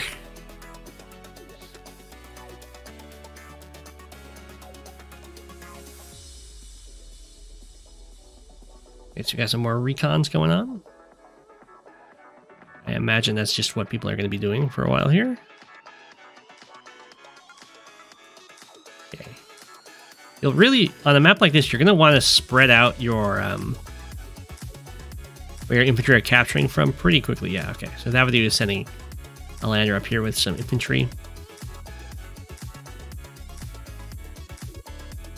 And then usually you're not going to want to have your recon strike at where they're immediately dropping stuff off. You want to strike, yeah, you can strike right in the middle. You can strike down here. You can strike up here, that kind of thing. Because it's going to be really hard for them to have a tank already catching up to all of the infantry drop-offs they have to do. You can see, like, this guy It's quite a while before a tank comes to save him. Nice in the middle, but then over here. BestMike did get caught.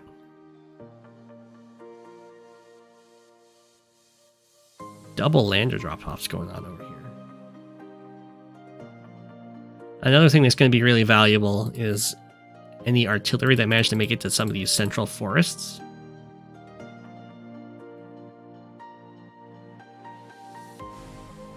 And because the reinforcement times are going to be just so long, any surprise upset you can make on the battle, it's going to be a long time before your opponent can really react to it. Especially because there's no airport. But you know, at least they don't have to have built a 4th lander. I don't know about that. But if you like have a surprise Neo tank or a surprise medium tank or something, because it takes so long to build a unit, transport it over, and then like the distance that you transport it is shorter than the walking distance from the base. And then you have to then travel across the entire center of the map. You can have like a surprise big vehicle, and then your opponent just won't have an answer for a long time. Yeah, I don't know why BestMike got another lander. We'll see. This does mean that both Andy and Olaf are good picks here. Okay, there's going to be our first medium tank, because when the reinforcement times are really, really long, it means your standing army needs to be able to like continually fight. And Olaf makes it so your opponent has a harder time continually fighting with their standing army because of the global damage and the snow. But then Andy has a much easier time supporting his standing army because he can actually heal it on the front lines.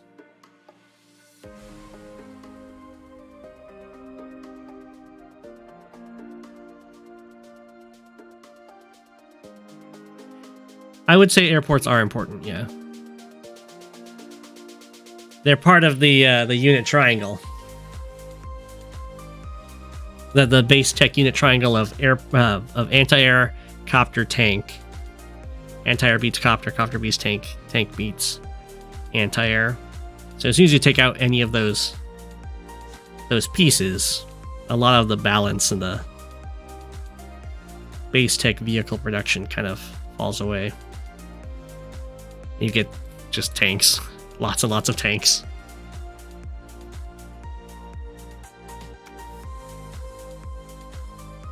Okay, here comes a medium tank. Olaf. There's absolutely no answer on the entire field, even in landers or being produced right now for Andy. So we'll see how... Oh, okay. There is a medium tank built. We'll see how long this medium tank is able to like just stay on the front lines doing damage. Olaf does have an artillery of his own, which is a check to a medium tank. Oh, we have just a normal power from Andy. How much did it repair? 4,000, 5,000, 4,000, I think. It will make the frontline attack here a little scarier. But I wouldn't really recommend that. I imagine the idea is I can use a normal power now, and then I'll just use a normal power after Olaf hits me with the super.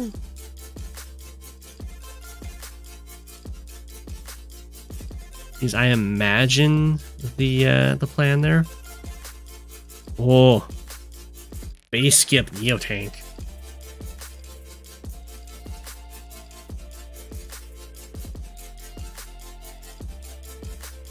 Well, you don't need trees. Well, yeah, if your opponent's not building enough recons, I should say, then you don't need trees to do an artillery ambush. You can just artillery ambush in the plains.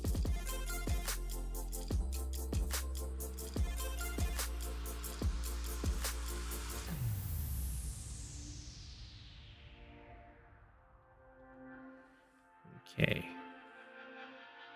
Looks like we're going to start entering into some medium tank spam.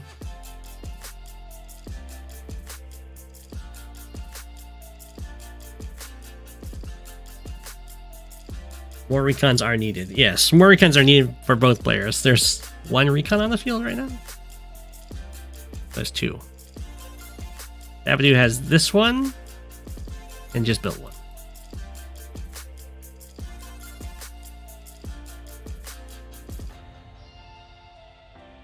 Okay, inventory wise, I think Thavidu's kind of crushing it.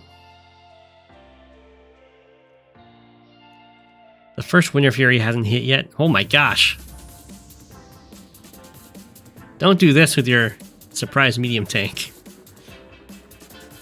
Don't just be like, I have it. You want to keep that sucker hidden.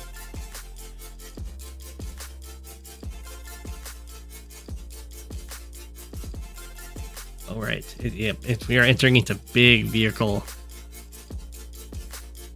combats now.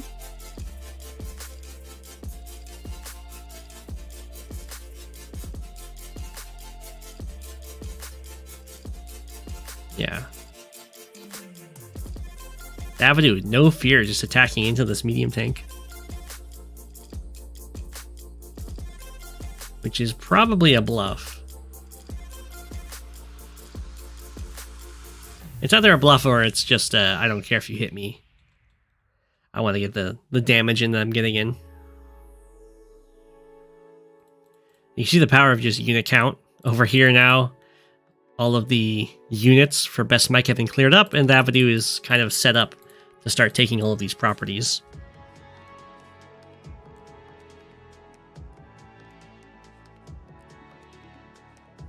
Neo Tank. There's the Winter Fury. The big vehicles are going to be more impactful for Andy than for Olaf.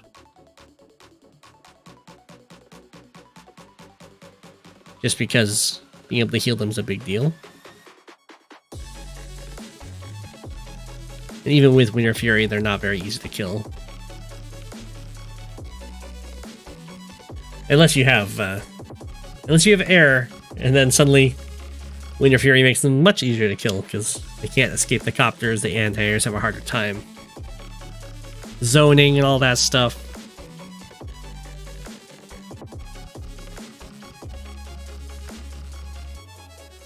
I don't think the Andy COP was a misclick. I think it was I'm going to COP now for more pressure right now, and I'm just going to use a normal power after the Olaf super.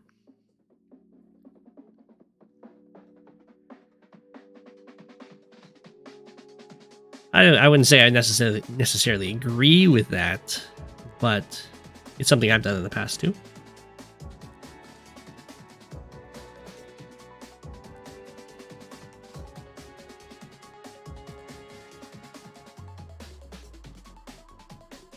Looks like the normal power didn't come out here, though.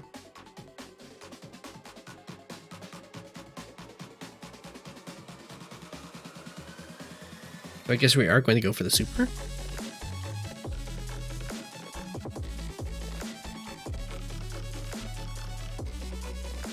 Okay, BestMike going for the center properties here. There's not very many infantry, but there's just enough. Lots of Lantern drop-offs, more big tanks. There's no recons for any of this, so gonna have a very hard time kind of surviving without being ambushed by big boys from the other side, which it looks like is kind of being set up right now. You guys are really far back.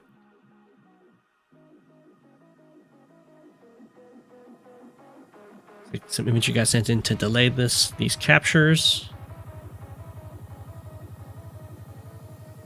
BestMike's ahead in unit value, still behind in unit count.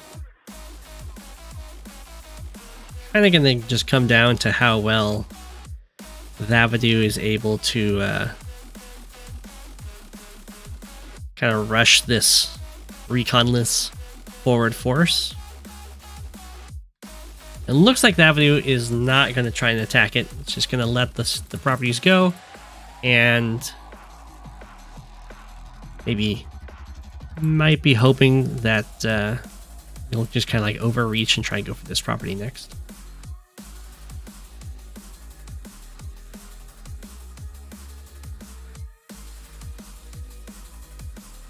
Okay, so we do have a little bit of an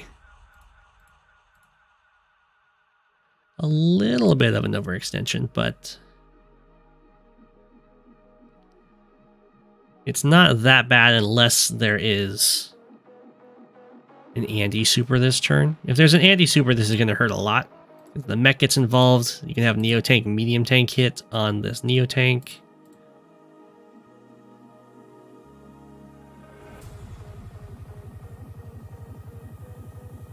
I don't think that's going to happen, so we'll just see some attacks happening over here. Very nice. Another APC got brought in. Oh, Medium Tank hits the Neo Tank. Okay, now we have the super. It's going to heal up a lot of health. How much? 27,000. Pretty good. Pretty good. Well, that recon is diving on in. I'm surprised it's attacking over here rather than having everything collapse on these forces. Also, probably wanted to have, if you're going to go for the super, you wanted to have one of these tanks hit this. Actually, no, the mech can still hit that guy. Never mind. You're good.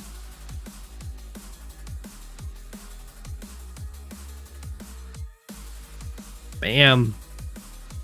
Neo tanks. Love getting the first strike on medium tanks. Rocket? Oh. Oh, there's some good force if the rocket makes it there.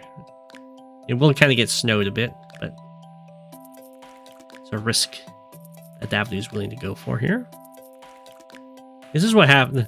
This is not a turn you want to get. You flip over and you see this kind of attack on you. Do not like to see that, and that's kind of what happens when you don't have enough recons with your army. You don't know what you're walking into. Even if it looks like it's a really scary army with like Neo Tank, double medium tank.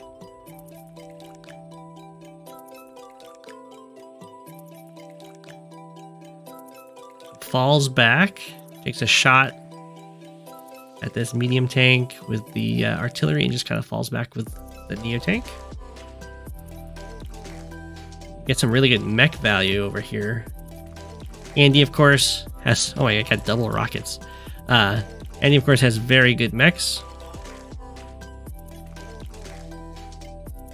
Because he heals them up and gives them extra movement.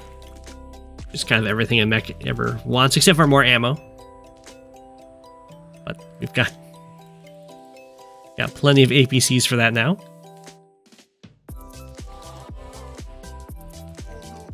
Okay. Interesting. So yeah, we've kind of entered into almost like high funds fog. We got multiple Neo Tanks being built, recons being built, and just kind of support vehicles besides. Did someone say rockets? Yeah, there's no copters, there's no bombers or anything, so rockets are definitely a lot safer.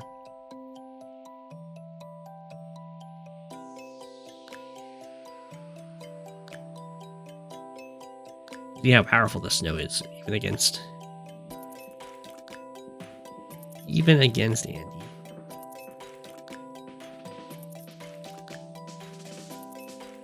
Although this tank kind of just got left high and dry.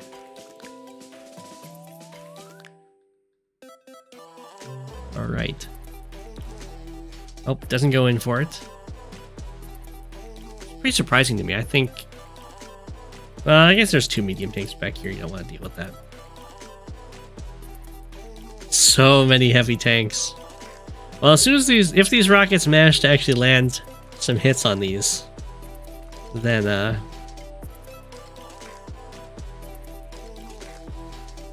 I imagine the game will kind of end with that. Although, I mean, these heavy tanks just kind of came over here and cleaned everything up.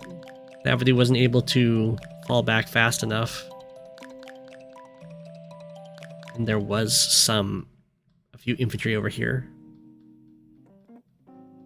But Thavidu does have a very scary army centralized here. It's kind of begging BestMike to attack it.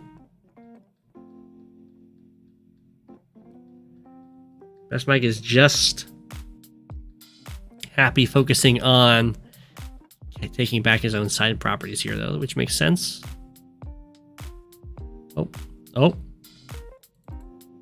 A Neotank does get tagged by a rocket. Lives at 1.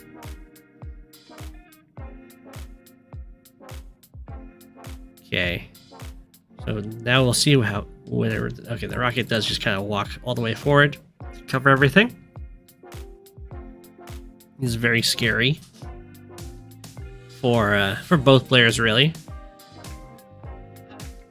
Most of the value is kind of on the front lines. But Thavidu would much prefer to have a brawl right here than anywhere else, since, I mean, there's 2 rockets. The more shots they can get on very valuable targets, the better. Okay. This is very, very good news for Thavidu over here. Plus has the super, so I imagine BestMike is about to lose most of his army. 3 rockets, oh my gosh.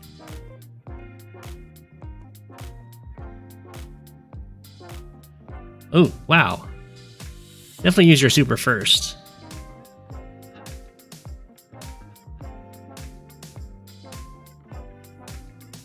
That's okay. Vroom. Vroom. I think that was like a small misplay, but it's fine. And that the back tank should have hit first, and then this tank would have been able to hit this one. But it's okay.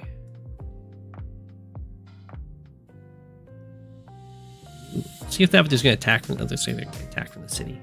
Could also go for captures. Although going for the captures isn't as good against Olaf, because Olaf can interrupt them just using the power rather than having to commit a whole unit. Oh my gosh.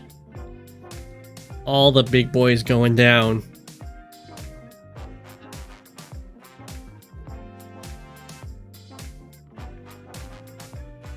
That hurts a lot.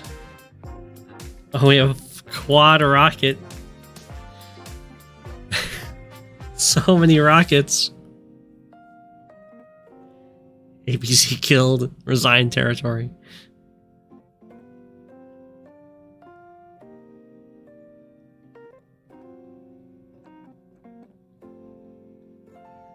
Okay. I think this guy got trapped. Got trapped on the APC. Oh no.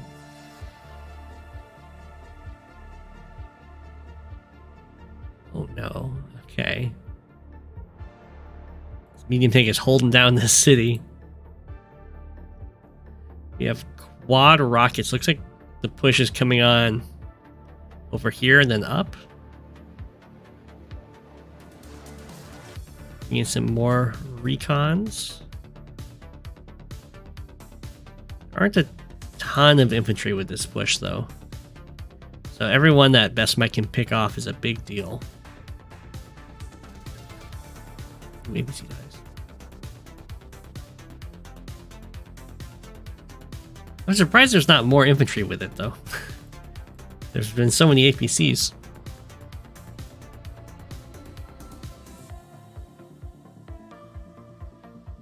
Endgame is locking the space with rockets. Ooh, we got Mega Tank and we have rocket coming out from Olaf.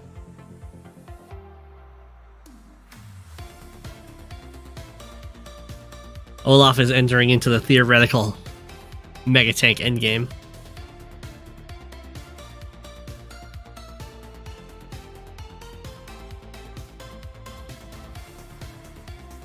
Okay.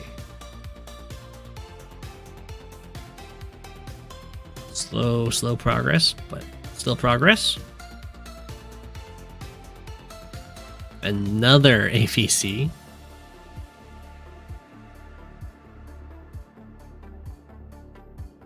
All right. BestMike was able to get this city. BestMike actually has an econ advantage right now.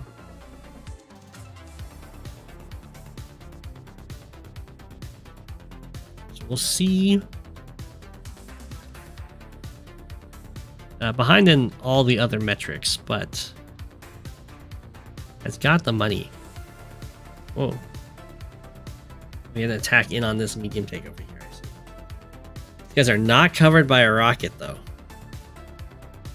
The army has outpaced its indirect coverage, which is going to happen with rockets. They're very slow.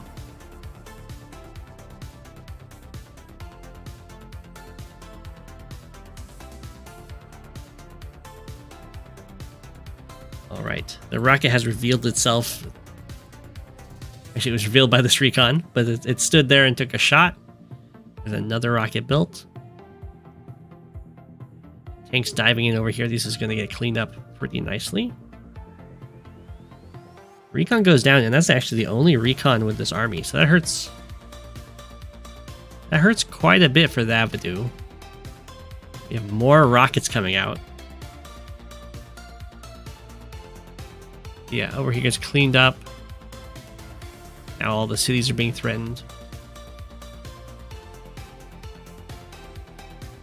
And some more recons. We have a rocket on the side here. Yeah, these cities very, very exposed. So it's good that these are being captured. Probably want to go for this one. Although it doesn't really matter. The army's falling back because it saw a very imposing force. And now all of these captures are covered by rockets. And there's not very many infantry. Actually, there's 0 infantry BestMike has in range. So vehicles have to be used to contest these captures.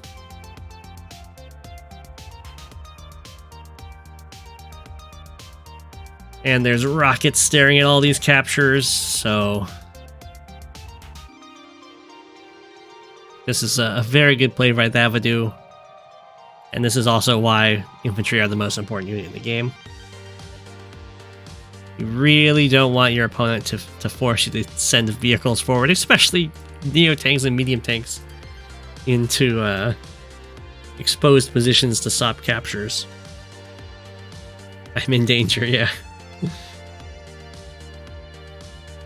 Neo tank down. And 2 medium tanks get tagged by rockets.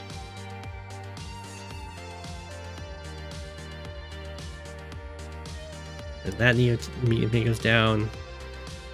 Neo tank's diving into the mega tank range too. No fear. There's no APC for BestMike, so this mega tank needs to be careful. It's going to want to find itself a city to sit on after it takes a single shot.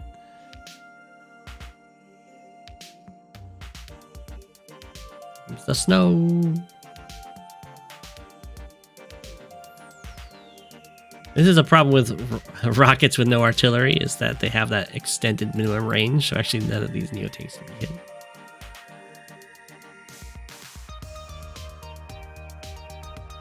Like this rocket doesn't actually cover this mega tank, although these ones do. Right, mega tank is down to 2 shots. Although there aren't very many big frontline tanks left for Thavidu on this front, so it's not super scary for the mega tank right now.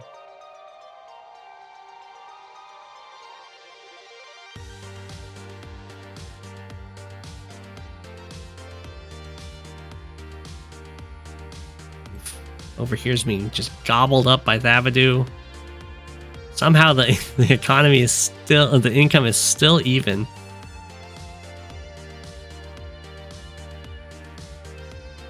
Getting vision for the rockets.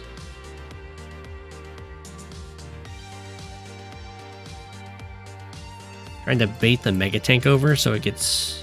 Actually, only one rocket's covering this tile. Yeah. Not great. Not a great bait. Somehow you suspect Andy might win this.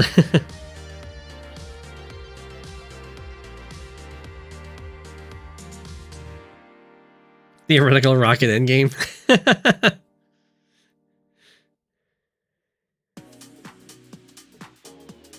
Oh. Took the rocket shot on the Neotank rather than to kill the Neotank with the Mega Tank.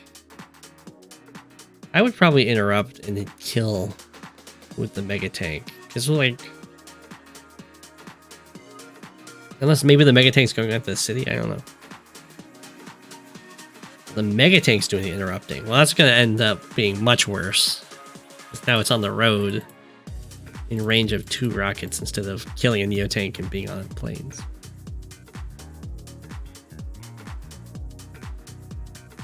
But it won't die.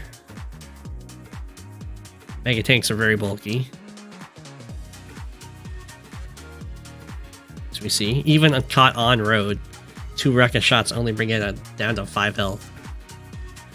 You can see why Andy Mega Tanks can be really good. But this isn't an Andy Mega Tank, it is an Olaf Mega Tank, so it will not be able to heal up that 5 health very easily. Oh no. Thavidu's eliminated all the vision in the area.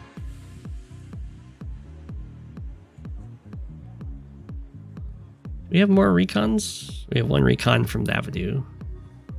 We have 2 recons somewhere. We have 2 recons for BestMike. They're over here. What are they doing over here?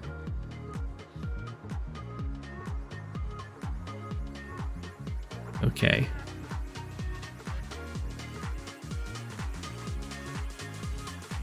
Bam. Mega Tank has 1 shot. So that means it's definitely killable. And then BestMike resigns. I think that's fair. Managed to hold on to those properties for a long time, but had to lose so much to do so. Yeah, it's definitely GG.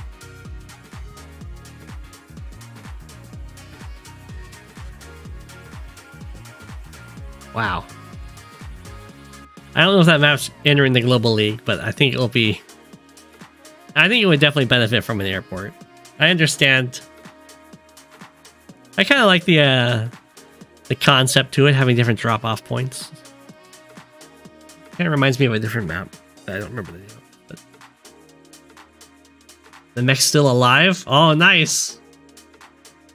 The rockets did end up doing a lot, it's true.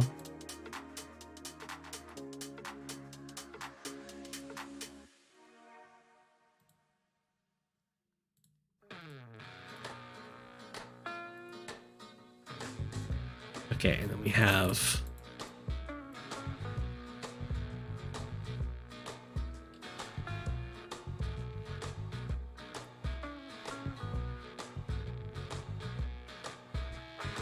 We have a Jake versus Adder. I'm going to take a short break here to get myself some more water, so I'll be right back, and then we'll go over this game.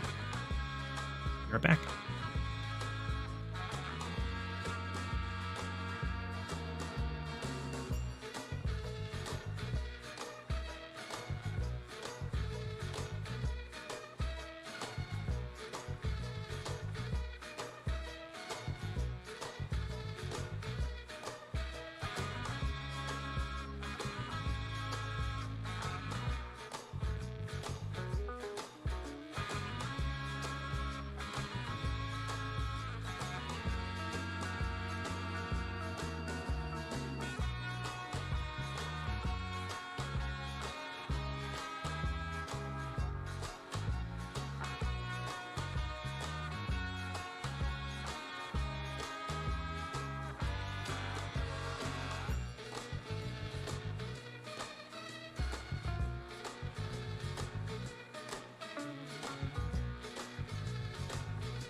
Alright, back.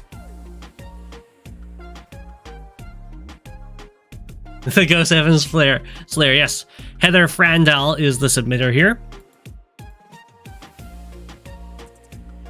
They are the, when I did the 10-person simul at the last Advanced Warriors by Web Discord Versus, they got a draw against me.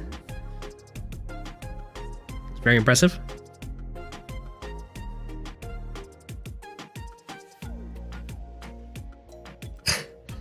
While Go is gone, the penguin remains, reminding us that he knows our sins.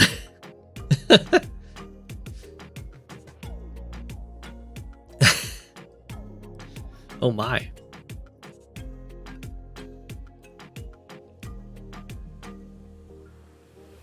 No Fluffy. That's true. I haven't seen Fluffy. Okay, I don't think I know this map. It is called Watchful Eyes Land. What a name. It has a starting lander. And Heather uses it right away to go for this airport. Makes sense. Lycidas goes for the faster early money instead. I do prefer what Heather's going for here, kind of spreading out your captures so that more infantry have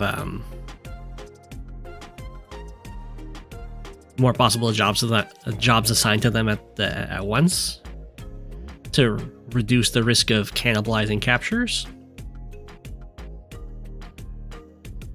I think that's a good idea. Looks like this guy's going for this one. This guy's going for this property. I think that's fine. All caps gone like tears in the rain.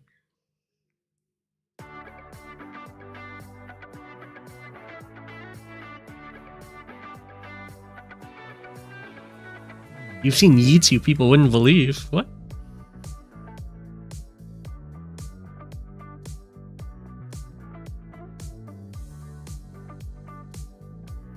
This airport seems really strong.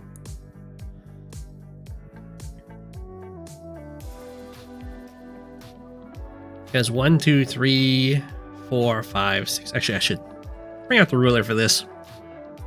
1, 2, 3, 4, 5, 6.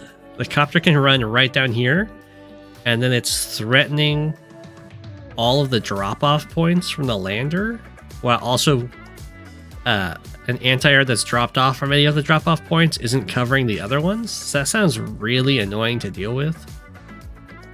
It's also a forward airport, so the copter gets built and it's immediately like threatening this capture, for instance.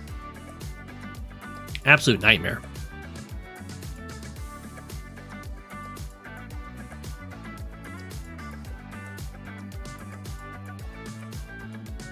I have not actually seen the original Blade Runner, but I did see the like remake. Oh no, you're right. Like Lycidas did miss boost the infantry across into the lander to go for this city earlier.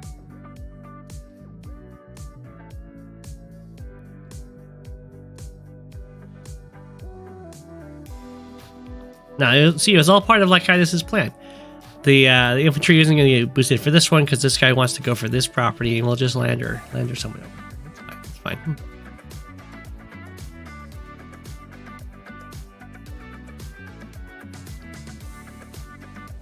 Everything modern is horrid. Oh no.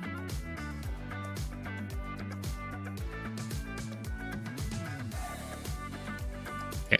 Heather recognizes the danger of this airport. Decides to go for an anti-air. Could have gone for a copter. Probably should have gone for a copter. It does stop this property right away. 1, 2, 3, 4, 5, 6. So I think I would have gone for a copter first. Your opponent will have to respond to the copter. And then you can just build an anti-air the following turn. You always gotta boost even if it does nothing. That's true in Higaki.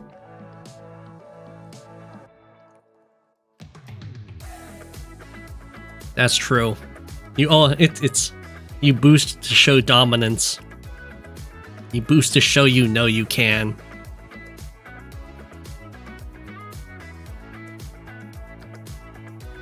Okay. 1, 2, 3, 4, 5, 6. Oh! 1, 2, 3, 4, 5, 6. I need the ruler. 1, 2, 3, 4, 5, 6. They have it set up so you can't even lander around the sun. Not, even though this is like a terrible lander drop off, but still. 1, 2, 3, 4, 5, 6. Wait. 1, 2, 3, 4, 5, 6. Okay, you could double load into here though. And then 1, 2, 3, 4, 5, 6, 7, 8. No one gets 8. Adder gets 8. Adder with super can make it. Well, Adder with super could pick up from here. Go 1, 2, 3, 4, 5, 6, 7. Drop off. I kind of wish these shoals were a little closer together so more players could actually utilize the lander in more creative ways than just in this little area. Math major at work, ladies and gentlemen. It's true. That's true.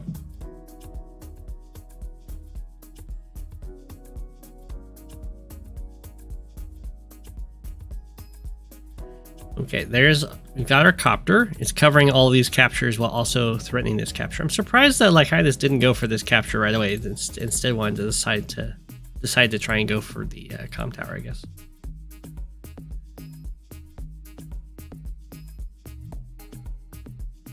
Brings the tank over here. Makes sense because of the anti-air pressure. We're going to see trying to overload the copter. Yeah. So the copter can interrupt this one or it can interrupt this one. You could be really, really fancy. And you could also strike this infantry with your tank too if you really wanted to overload the copter. Be like, you can hit the tank or you can interrupt my captures. You can't do both. That's more of an Andy thing to do, though, in that case. Because Andy would be like, yeah, it's fine, whatever. You hit my tank. And then my anti-air comes up to cover for me. Says to interrupt the comm tower capture.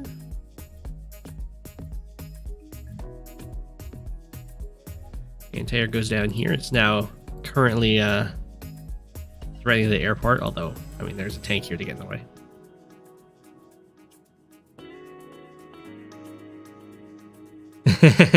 Adder saves the super for those sweet lander drops. It's true. It's true.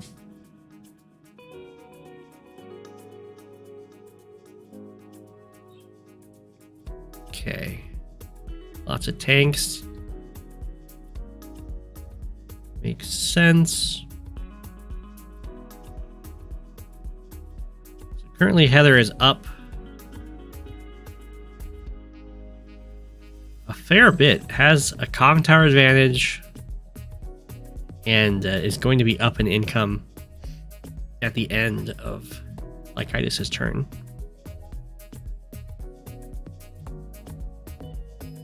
It's a very good spot for Heather. Nice setup for the lander though. The mech goes across the mountain, the tank goes across this mountain. The lander could also go just to this airport, or not the airport, this harbor, and pick up from there. 1, 2, 3, 4, 5, 6. But I guess it wouldn't be able to reach that time.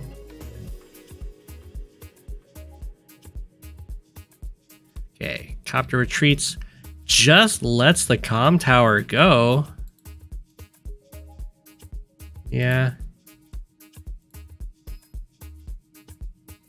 I guess there isn't any really fancy maneuvers that can be done. Unless you wanted to lose the copter entirely.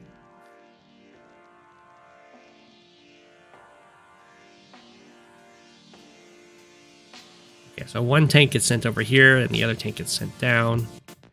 Ooh, Heather builds another copter and base skips.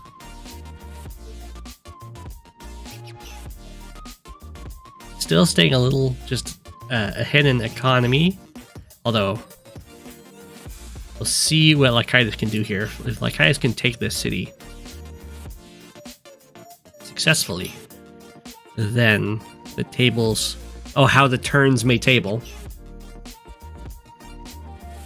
Oh. We have some exposed infantry out of anti-air range, and Heather jumps on them.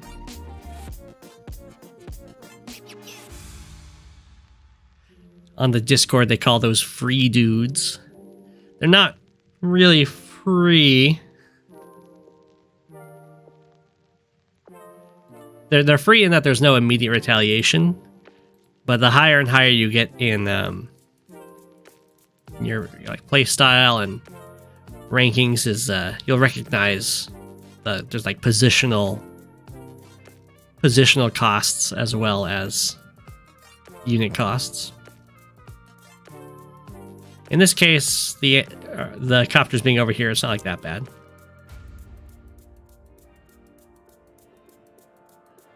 They can still get away and everything.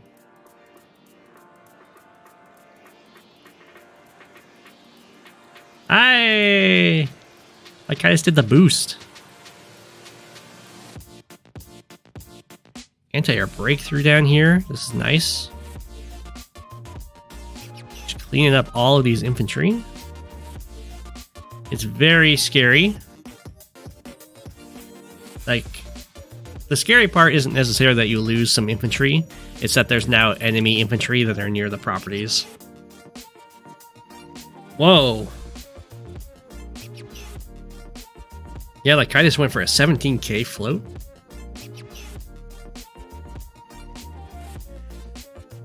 We all know what that means.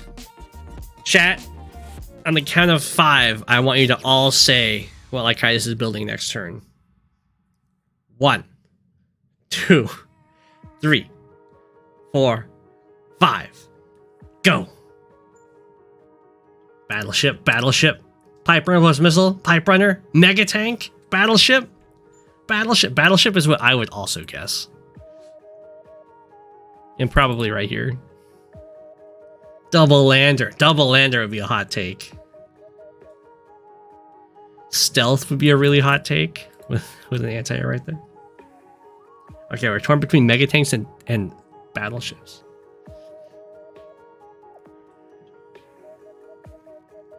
But it's probably going to be double rocket. No, the lander's not set up for double rocket.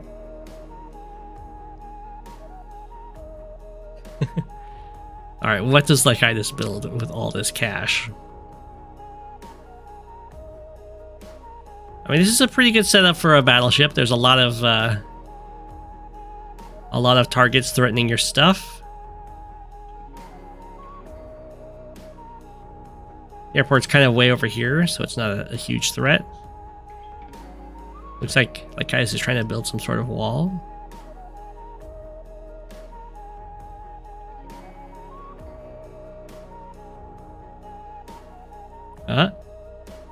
Battleship, hey! Alright, we'll see how Heather deals with the battleship.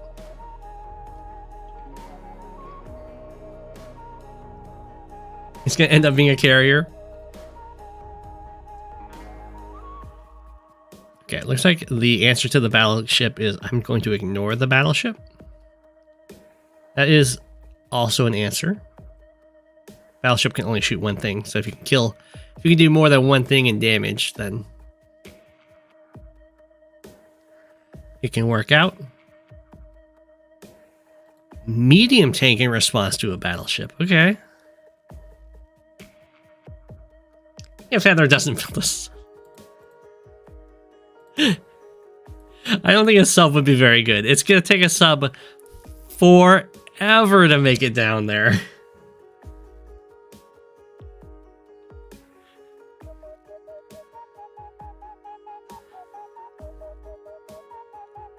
Heather didn't float any cash.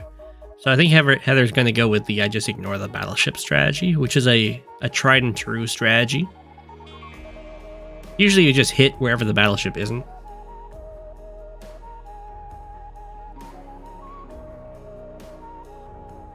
Because 28k is a huge investment, and if you have it not fighting stuff, then That's really strong. Or in this case, if it's kind of locked down, having to shoot infantry while you kill everything around it, that's also very good.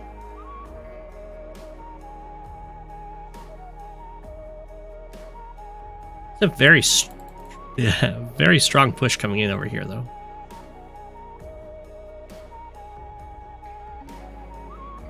Okay. Ooh, look at this nice lander block. Protecting the tank.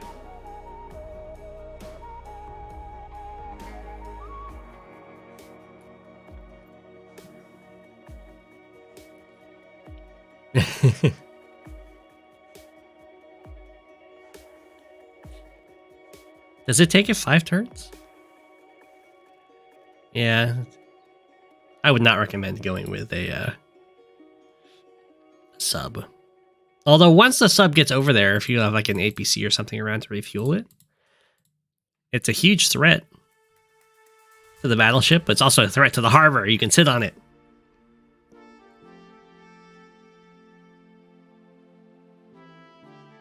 Okay. Heather's like, why am I not Rachel right now? I want to be Rachel.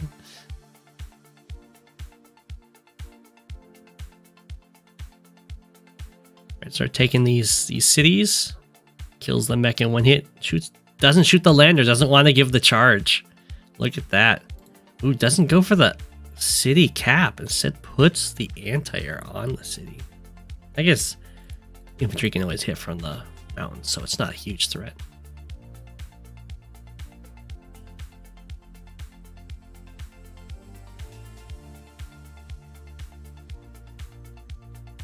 Okay.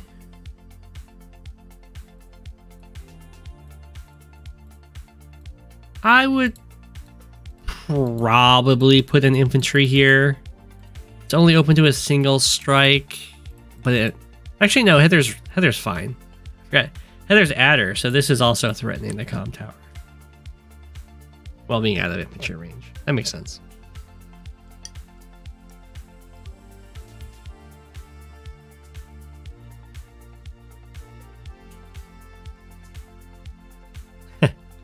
I'm not sure at what price people would start using the harbors more, but the units are definitely way overpriced. Except for black boats. So very nicely done from Heather. Just kind of picked Lycidas apart. I thought Lycidas had maybe a slightly weaker opening, a decent mid-game. Definitely kept the units together. Didn't like throw away huge numbers of units, just had a few free hits here and there. And the battleship was a neat buy. Once again, we see the battleships do not work.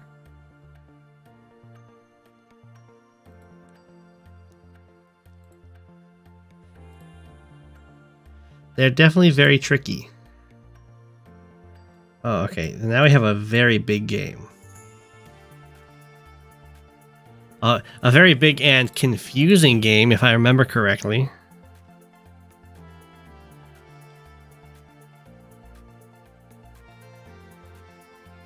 Oops.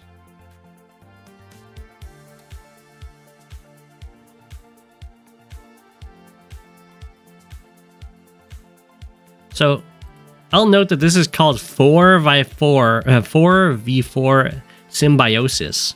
However, it is a 3 versus 3 game.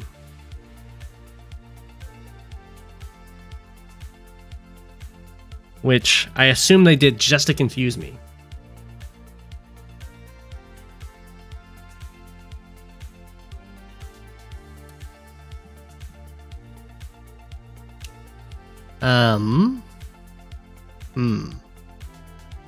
What am I gonna do about my penguin face? I guess we're just not gonna see all the players, except for I'll make it so the order's not static, so the top players will keep cycling up there.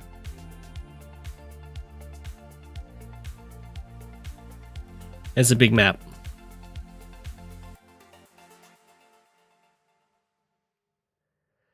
Okay. So the teams we have this is Shadow / CatWithYarn playing as Eagle over here. We have AnarchistToad playing as Drake over here. And then we have Bereberecho23 playing as Kindle over here. And then we have atravelyan playing as Eagle over here. Bereberecho playing as Sami over here, and Origami-Papi playing as Javier over here. There's only 2 comm towers on this map, both in the middle.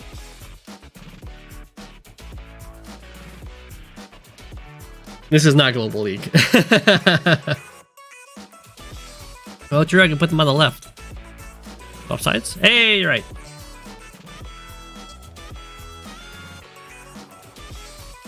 Let's make the map a little smaller. That works.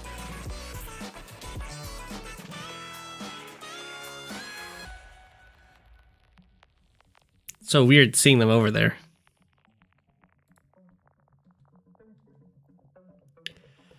I'm gonna try and make everyone on the same team facing the same way. So I'll make you guys all face to the right, I guess.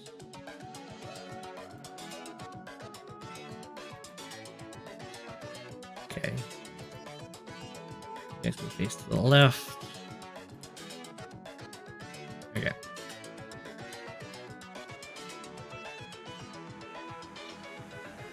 How long do games like this take to play? You'd have to ask Shadow. Usually a long time. Okay. This is going to be a team game. Everyone has 3 bases and an airport. So this is going to have a lot of actions. I'm going to go through this very quickly. Looks like 2 players get a lander to start with. Oh, is it? Wait. Take it back. The middle players have 3 bases and an airport. This player has 4 bases. And this player has 2 bases and an airport. And a harbor. Okay.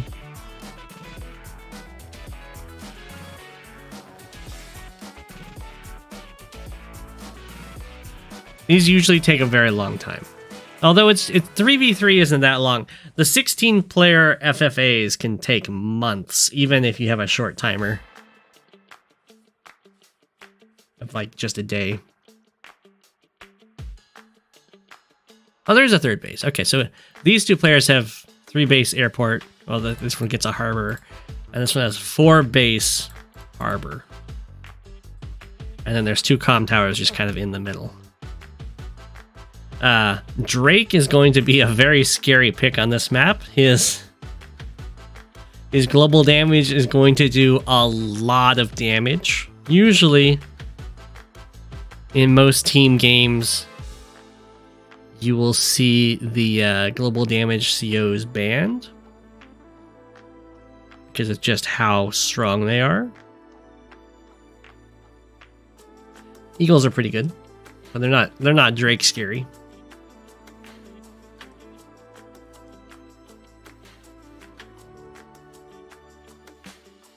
Okay.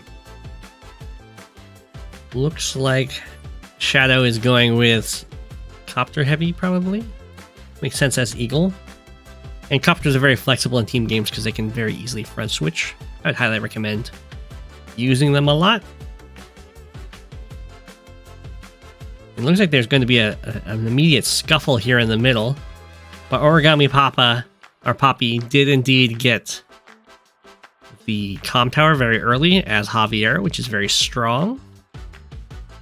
And I imagine it's going to have eyes. Although, had a huge number of base skips. This neutral base has not been taken in. I'm not quite sure what's going on with that. It's still not being taken.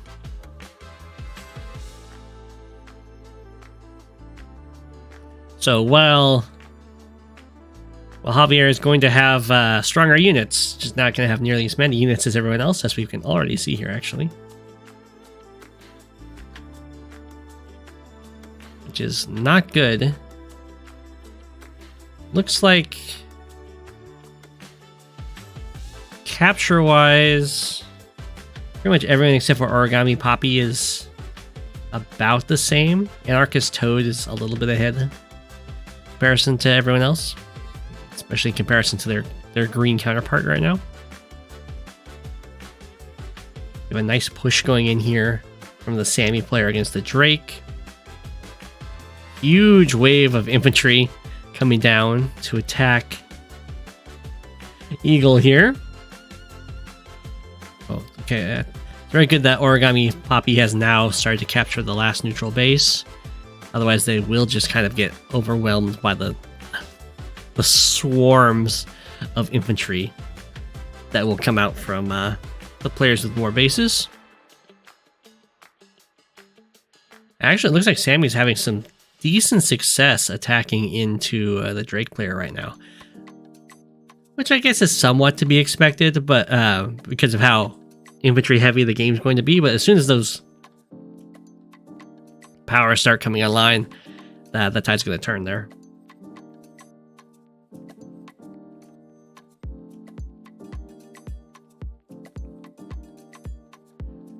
Okay. Oh, artillery does get tagged here for Drake against Sami. Ooh, okay, Drake's fighting kind of 2v1 here. Looks like Green's also fighting 2v1. Interesting. Although Javier is still kind of setting up the army right now, so far Drake's doing a better job fighting 2v1 than the Green Eagle is.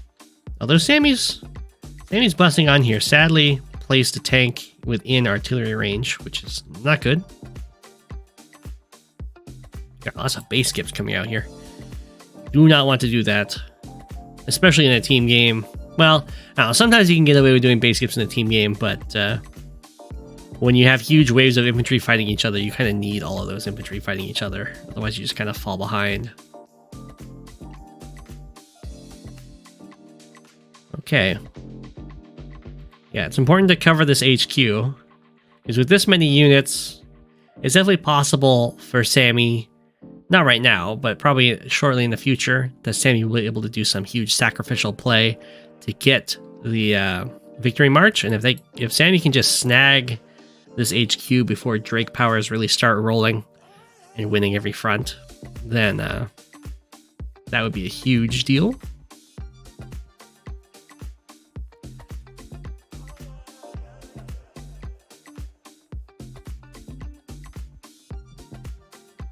Okay.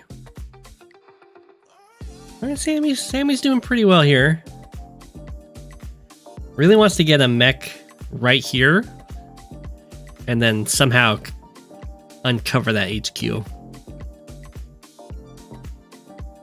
There is the normal power online for Drake right now, though. So at a whim, every opponent's unit could lose half of their current fuel and take a damage, which will be a lot of value. We got double rocket coming out here. Rockets are very strong in team games because there's often a lot of cannon fodder. That's all just kind of fighting in the middle, and then the indirects just kind of pelt everything there.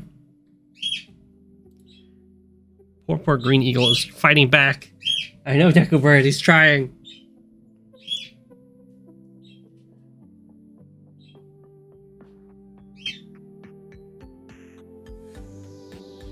You should be able to get inside a friend's transport. Yeah. I think there's been quite a few requests for stuff like that. They don't let you do it in the original series though, so no hope there of ever getting that. Shadow has a very scary attack over here. Provided that Kindle keeps up the pressure as well, I think Eagle would probably collapse pretty shortly. But looks like Kindle's kind of being diverted down into the middle here. Oh. Oh no. Did Sami have an HQ cap available, or?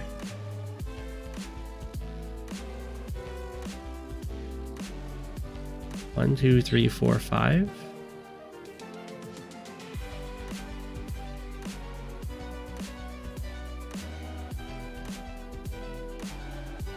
I mean, there's no way Sami knew that these forests were open.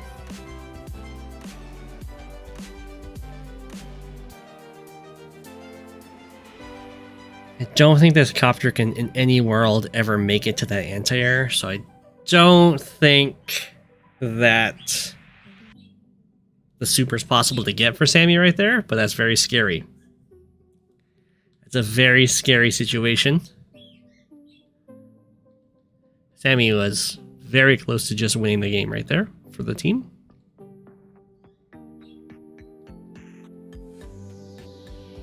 Okay, a lot of these units didn't move, which is a little weird. Wow, that Urban Blight. Oh, it's just because it's... Okay. It's just because it's so many units didn't cover everything getting hit. Just showed the stuff in Vision getting hit. But they hit some more stuff in the back.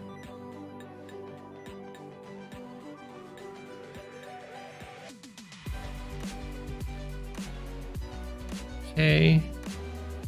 Yeah, there we go. All the 7s show up. Drake goes and sits on the HQ, very wise. Sami can't quite bust that. Very close to being able to. And we have a Drake super. How much damage did that do? 10,000, 10,000, then like 20,000, like a 40,000 damage super. An eagle with a small army is a sad eagle. That's very true.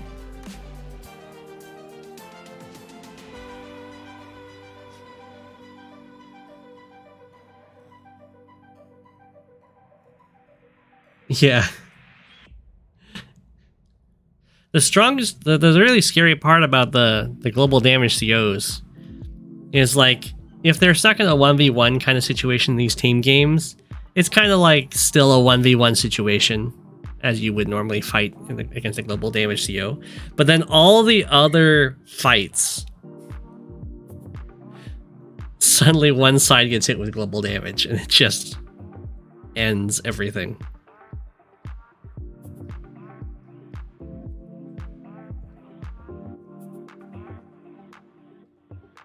Like, who wants to fight Eagle? Who wants to fight in the Eagle mirror except one Eagle gets hit with typhoons?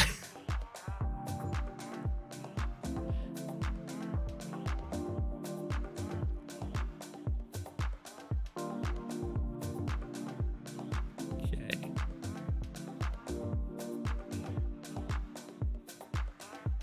Sami basically has Victory March now. We just need to find a way to clear the way. Oh, there's a rocket on the way. Okay, it looks like Origami-Papi is just going to go with I hold a specific line using artillery, just some cannon fodder in front of it. Anarchist, or the Kindle player has really dropped a lot in unit count building these rockets.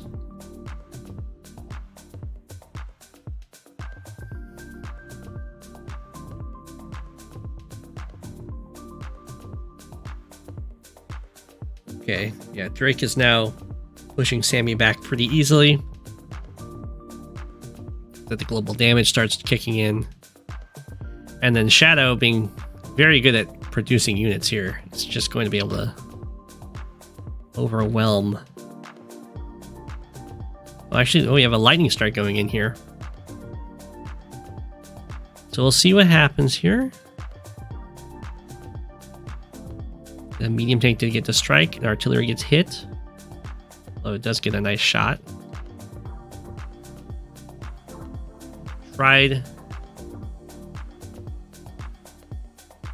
his darndest there. I think the response lightning strike here is going to be very scary though. Although I wouldn't want to use this tank to hit this tank, because you can just build a copter and have that hit this guy. That's okay.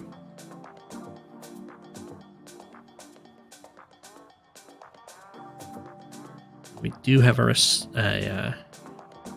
response lightning strike. Make sure to use the artillery. Fine. Could have been a little bit scarier, but it still killed everything that attacked and shored up the lines.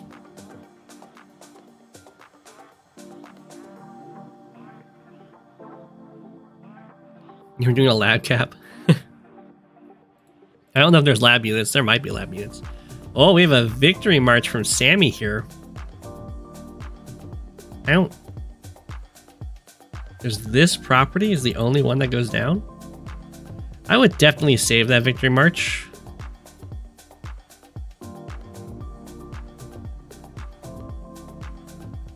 To try and take the HQ. But at this point, it's definitely going to be really hard. Another thing you can do as Sami is you can build a transport copter, load an infantry in it, and bring it over to other fronts to be a threatening victory march user.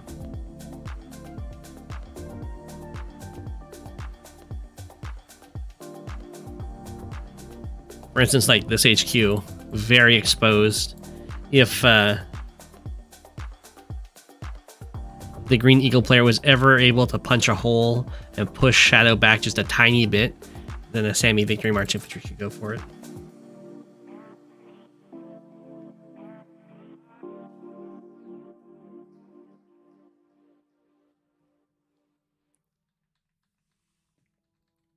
Okay. Got Urban Blight goes off.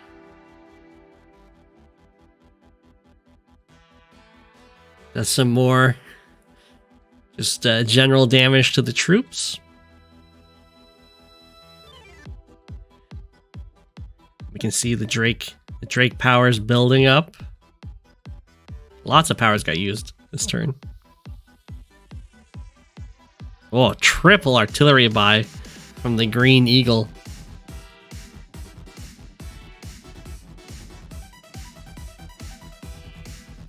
Oh, I see. The Green Eagle does not have an airport.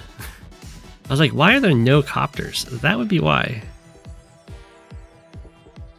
That was very unfortunate for the Green Eagle player. I think Sami might be a little too gutsy with those mech drop-offs. The Origami-Papi has actually been doing a really good job considering how many base skips and how late in the game they got their neutral base.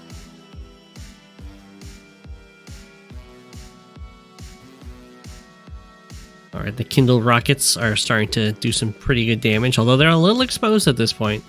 But there isn't anything that's really able to hit them, so at this point it's starting to look like it's going to be just Team A wrapping up the game. Probably the next Drake Super will end it.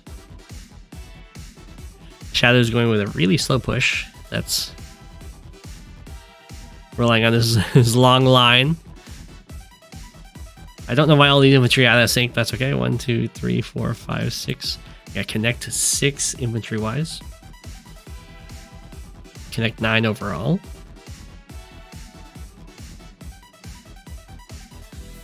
Okay. They're just holding that comm tower, it looks like. Origami-Papi has a super if they would like to use it. Oh. Huge breakthrough from Drake here. So killed off the rocket, which is pretty huge, and is now getting very close using the super. Looks like mostly just positioning from the Green Eagle here. And oh, there's a hole in the wall. Covered by artillery fire, though.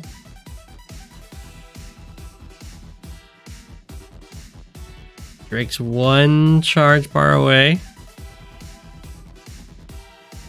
We have the Tower of Power, the super. Charge! These Javier units are very scary right now. They're plus 40%, plus 40%, I think.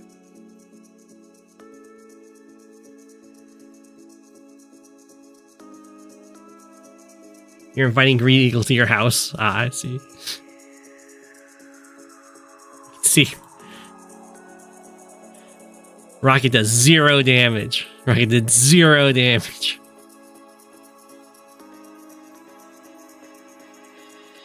Javier laughs at those indirects. Ha ha ha ha ha. Okay. Imagine there's gonna be a Drake super this turn. Just kind of attacking the mechs and stuff. Here comes Lamb.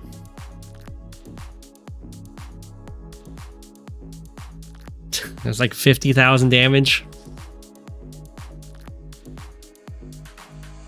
Just casual. Know your vision.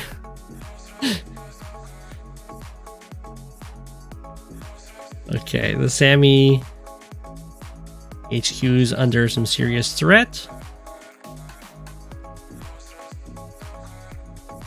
All of Team A has unit values over 100,000.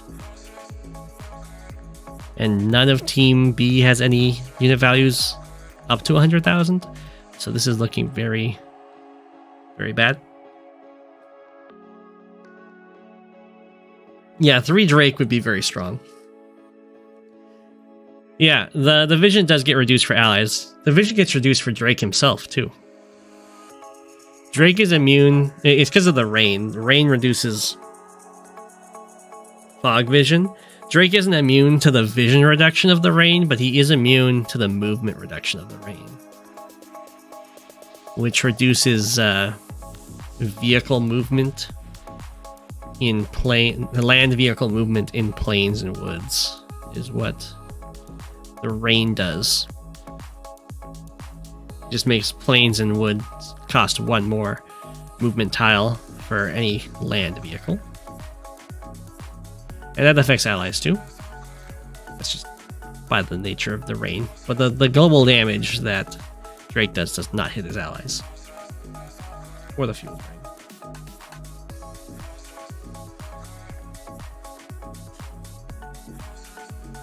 Okay, Sami's looking really dead here.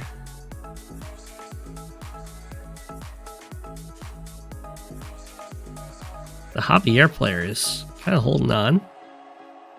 For now. There's no anti-air, so it's all copter wars. And Javier does have very decent copters. That was a pretty nasty urban blight.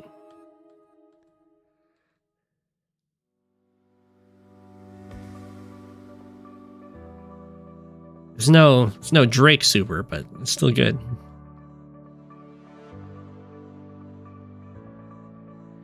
Yeah, okay, this is looking... There's a rocket back there with mech coverage. Holding on as best it can, but 4 cities are going down for Sami. Green's trying to bust through the walls of Shadow, giving all these artillery some really good attacks. Looks like Shadow's not going to quite be able to make it to a lightning strike here. Yeah, Sami's looking super dead. Got double rocket though.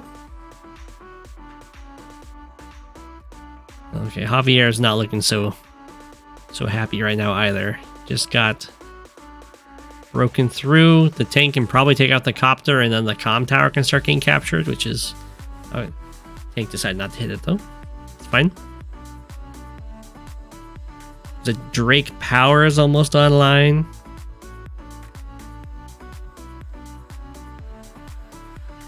Yeah. Or Greenie. Oh, Green resigns. I think that was probably a fair resign. Was down to 40k unit value.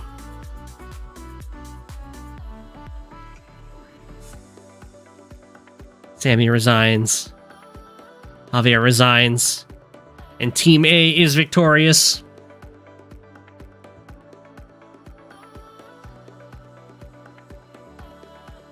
GG.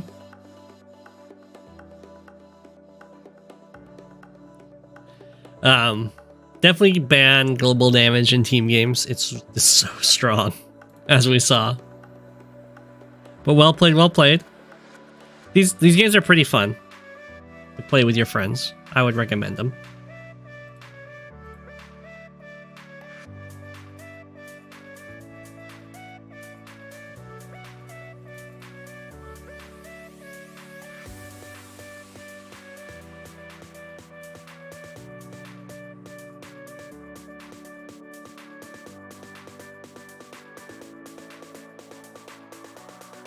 And it looked like Sami almost managed to pull through the team there.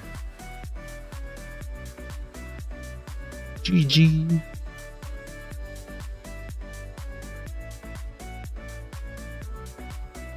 I think this was submitted... I think King Rex likes to stay Green Earth, so I'll just make Rishi into a couple dice.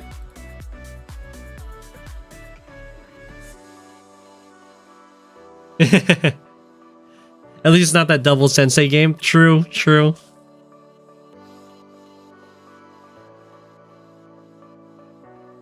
Rishi, you are blue.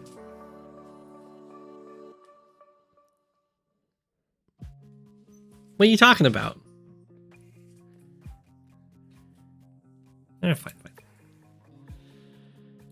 Blue Moon should be fine.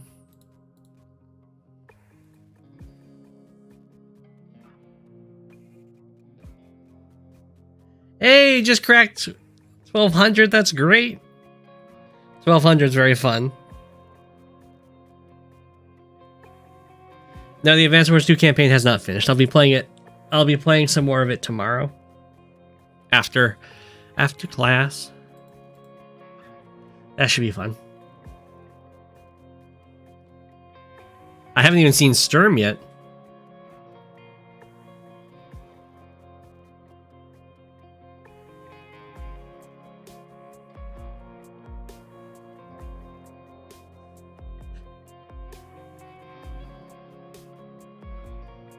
Yeah, the game can be very stressful. Feel no shame in taking a break.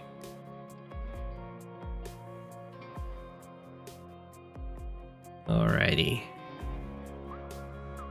Okay. Rishi's going for a recon opener, but like going for fast back caps.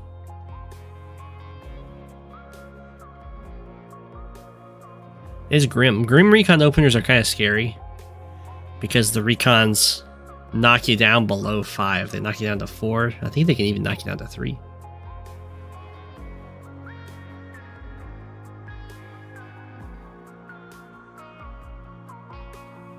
Is my new schedule academic, or do I have my own class? As in, am I teaching a class? I'm not teaching a class.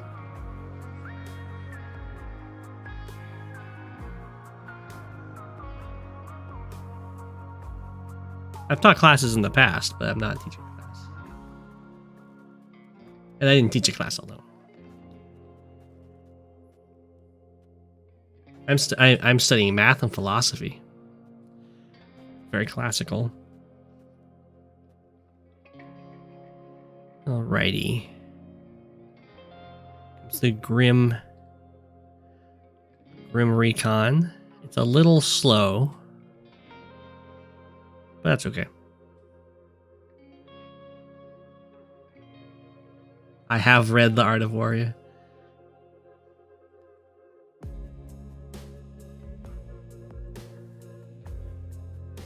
Yeah, I was doing 4-hour streams for 100 streams. Is about, but at that time, all my classes were online, so it's very easy to do that. Now my classes are in person, so I can't do that anymore.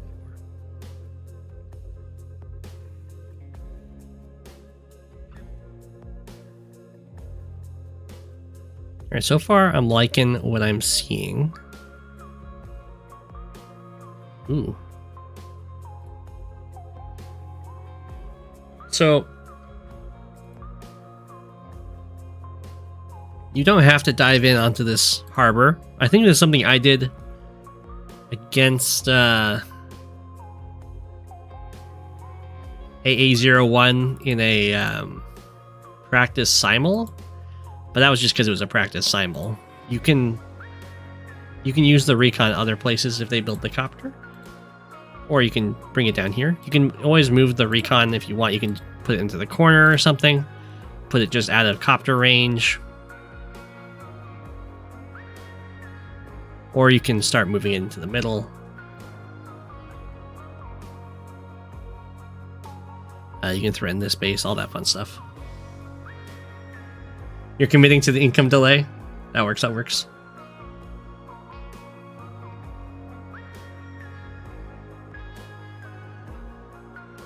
You lost too many hours to WoW in grad school? Oh no.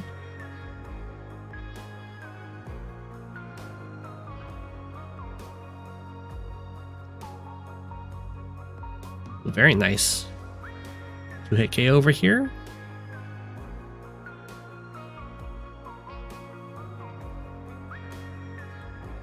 Okay.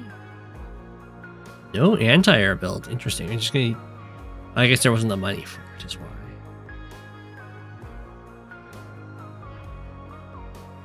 Okay, the recon did draw out the copter into the corner, which is something you can do and is pretty effective because oftentimes a copter is used as the anti-copter mechanic, and if it's way over here in the corner, it takes it quite a while to actually stop your copter from just doing mayhem in the center.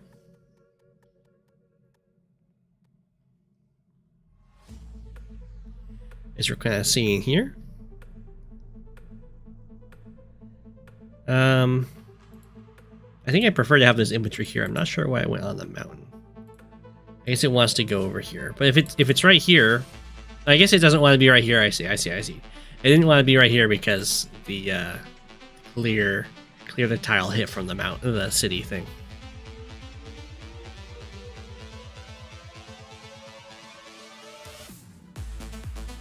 Yeah, if I can force a buy, forcing buys is really good. But like,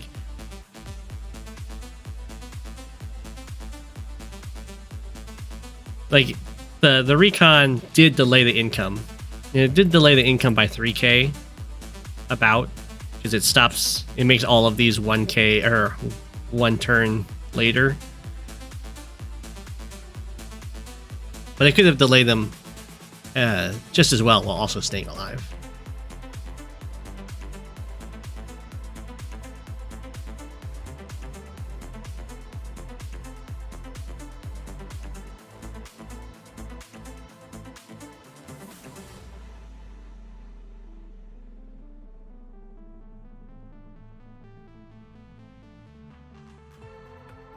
Okay. Anti-air doing work over here.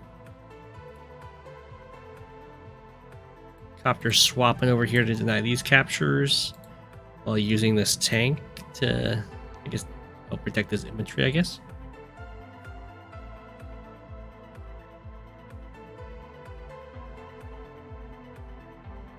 Some infantry first strikes for Kindle here. Copter's on the run. Assume this artillery is going to move forward over that. Okay. So currently the fighting forces of Rishi are kind of spread out, and that's kind of forcing King Rex to follow suit.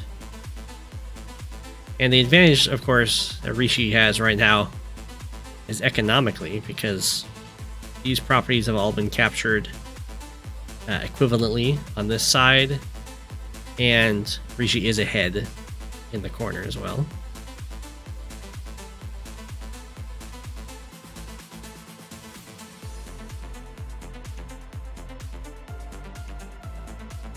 It's a fancy little positioning for the anti-air. It's out of range of the tanks. Or I guess the tank can theoretically hit any tile that the copter would hit this 4 health infantry from.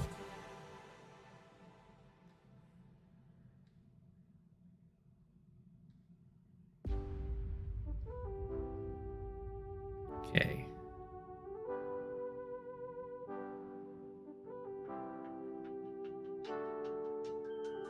You always have to be really careful when you're setting up walls against Grimm. It looks like, because Grimm's power isn't online quite yet, that these will all hold. I don't know about going for this capture, just because there isn't infantry in range of hitting it. If there wasn't this infantry, I would say it's a great idea.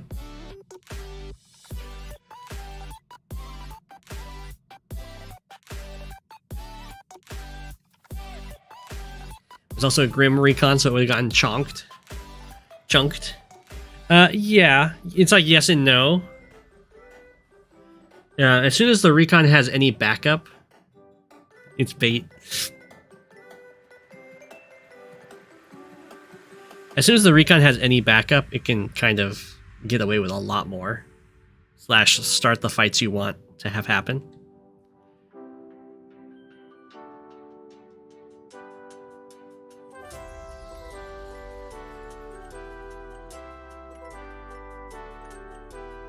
Okay.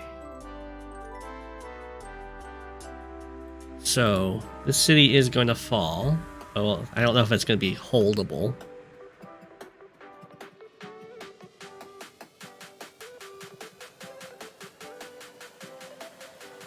Ooh, this is a juicy interrupt that Rishi might go for.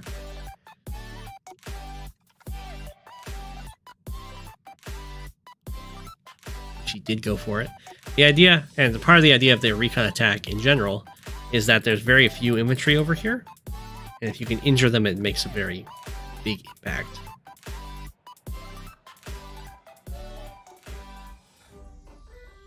And then recon play in general, early on it's about attacking infantry and kind of harassing the economy, and then later on it's about starting fights because infantry can't hit back, so they have to commit vehicles to hit your recons, and then you've started yourself a brawl.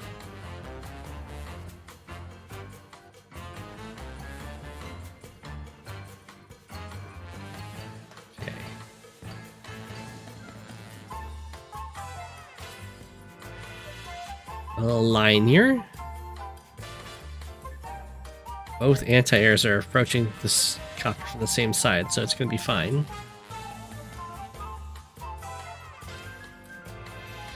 Unit count wise, King Rex is doing pretty well.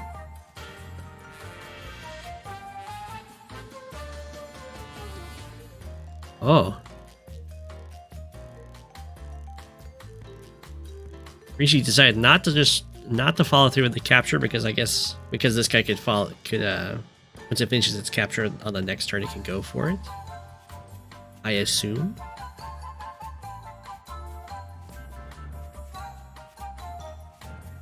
Well, if you're not going to go for that capture, then I think I would just not go for the attack in general.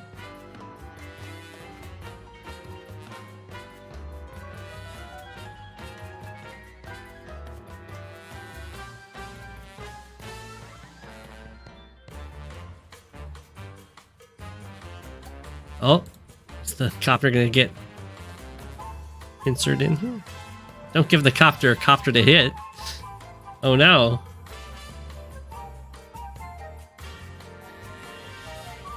This copter's It's like trapped, but not trapped. I guess it could retreat further into the corner if it wants to. But it's also very happy to just trade itself out for another copter.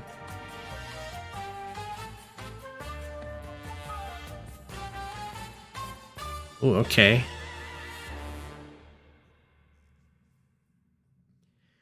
Rishi going in with them copters.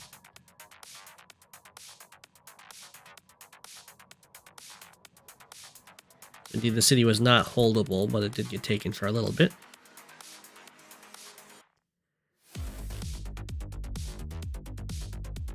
We'll see how this plays out.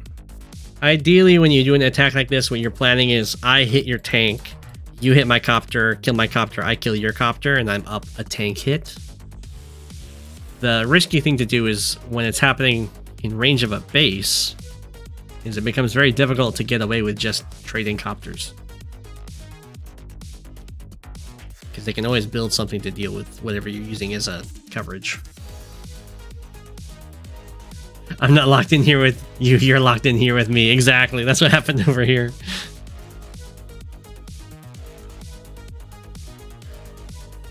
Okay, goes in, takes out the copter, gets a power. We have anti-air copter kills anti-air. And then we get that nice property.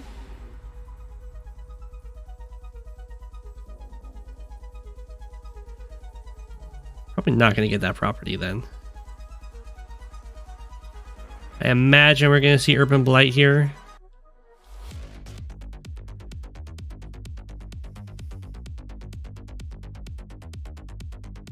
Maybe not.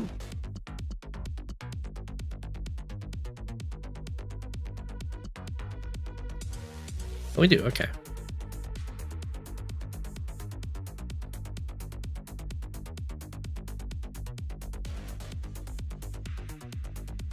A little bit of a sketchy Urban Blight. The sketchy part about the Urban Blight isn't like it delaying the capture. That's fine. But usually if you're going to delay the capture, you have to set up your vehicles in a way that you can follow through with preventing the capture. And that just did not happen here. And that loses a lot of its value, because now instead of stopping your city from being taken, it just delayed your city from being taken for one turn.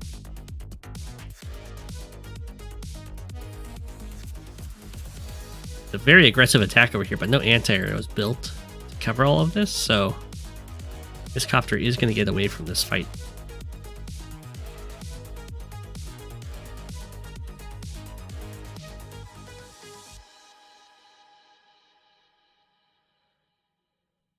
Looks like King Rex is a little bit scared.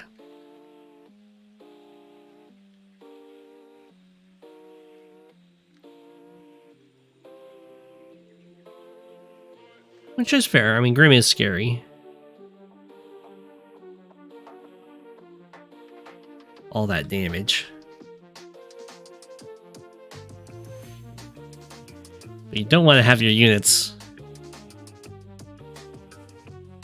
kind of attackable. I assume this is to kill the artillery with this tank.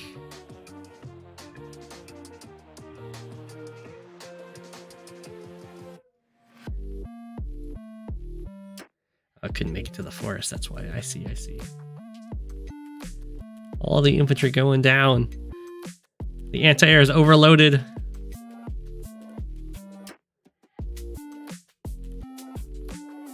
Yeah, the artillery goes down.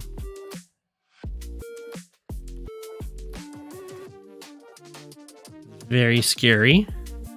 I think King Rex.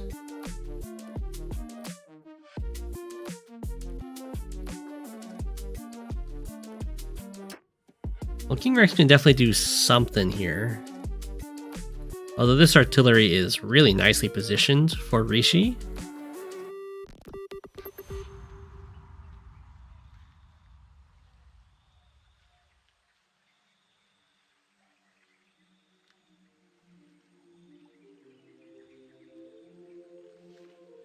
Wondering.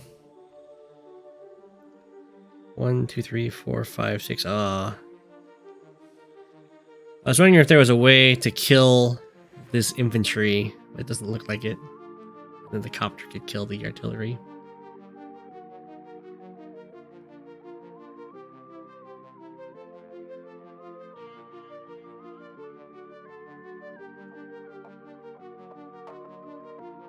So many anti-airs. Oh no. So this is what happens against a lot on base light or one base situations is you get hit by a mixed composition of copter tank. And there's that unit rock, paper, scissors. And since copters beat tanks, tanks beat anti-airs, but you need like... Copters beat tanks in a way that they're very durable against tanks. So they can always like take out each other's counter and then wall for each other in really annoying ways. So you end up having to build just like a ton of anti-airs, otherwise you just die to the copters. Yeah, copter plus tank comps are very scary.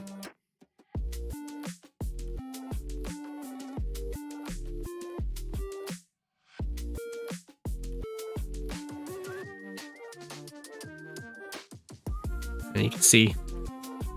And the copters just, they just kind of leave. They're like, you know what? Look at all these forests and mountains and rivers. We can just fly over those. Oh no.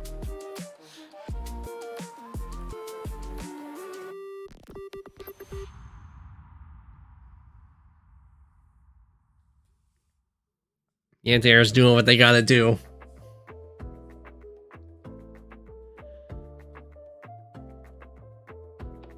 You can see, anti-airs aren't great against tanks, but they're better than tanks are against copters.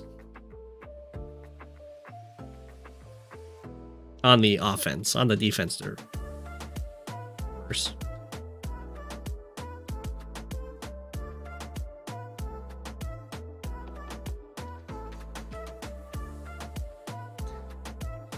It's a little interesting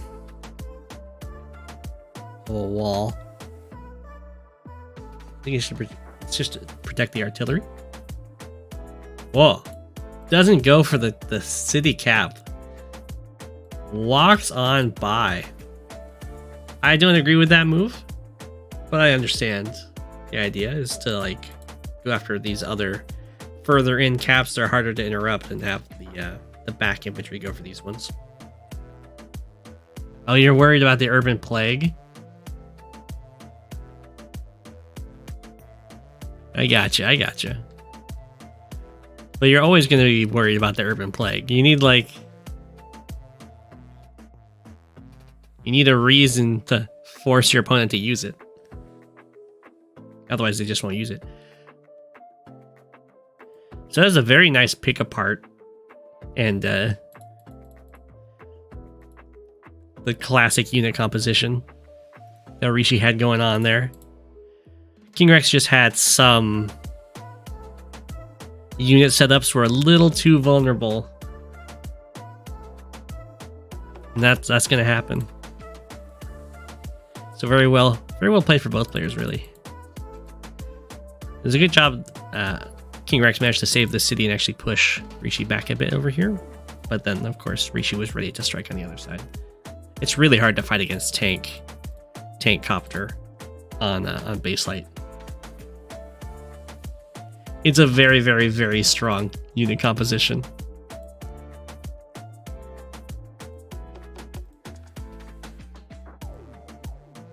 Oh, okay. We have another. This is definitely going to be the last one for the day. Another very long, very big game.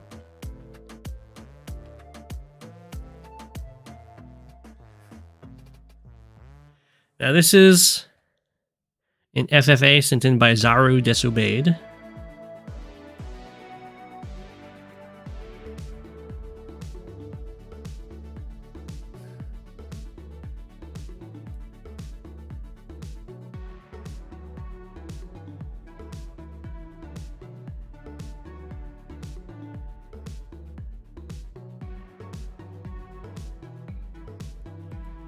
And I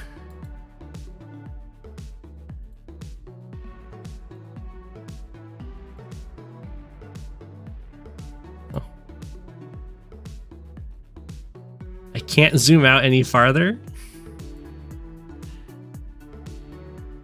This is as zoomed out as I can be.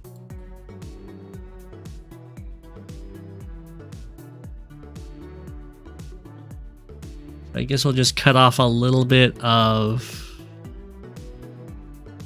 the bottom.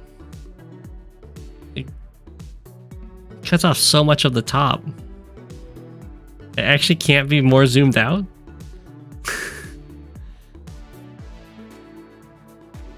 Yeah. Okay. Well, I was told map is too thick. Indeed. I cut off a little bit of the bottom to try and bring them in as much of the top as possible, but there's more airports up there. So this is an FFA, but the players did not stick to an FFA, from my understanding.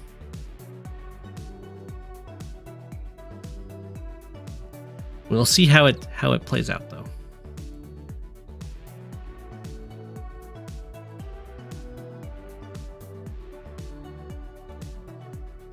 Can I rotate the map? I might be able to.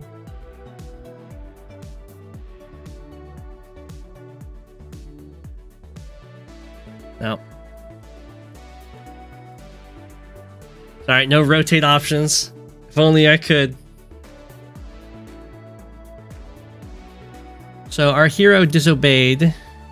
Well, the players are... Player 1 was Vatiz playing as Flak. And then we have jebsalump playing as Sasha. And we have JackOfClubs playing as Von Bolt in the center here. Captain Grimlock playing as Andy. TheDefenseSturm playing Sturm up here off screen. We have Max2 playing as Von Bolt. JackSpoot007 playing as Andy. Another Von Bolt, Dabs Bad. FunnyManInAClown. I imagine clown suit. It just says in a clown ... Playing as Flak. Maybe that's the full name. I don't know.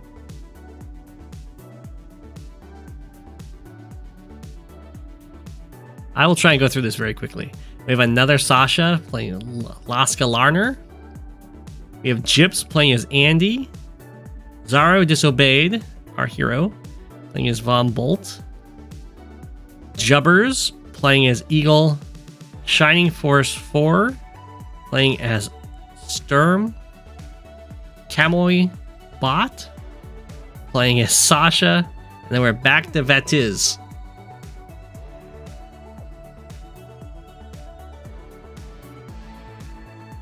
Okay.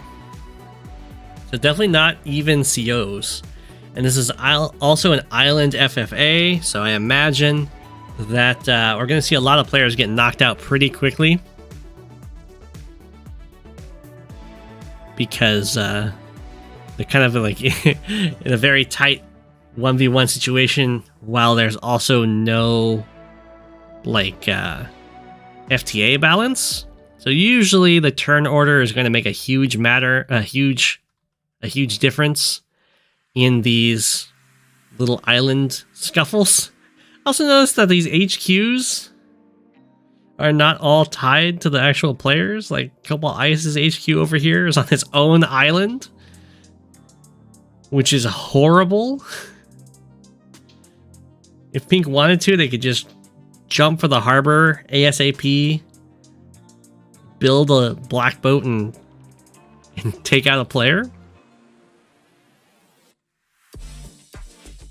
There's a lot of boots in these games too, yeah.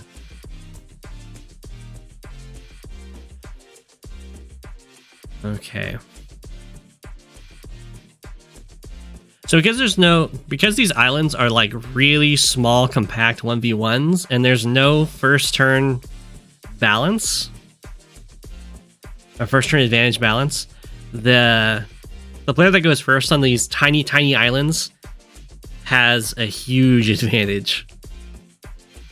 Because going first with no balance is, of course, stronger, but going first where there's no balance and the rush distance is really small is much scarier.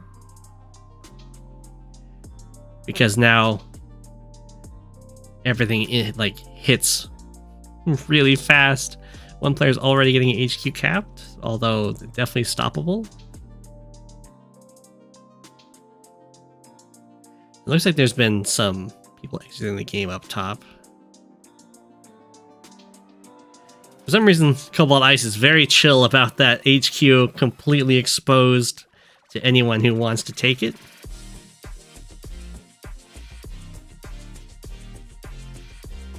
It's an absolutely awful place to have your HQ.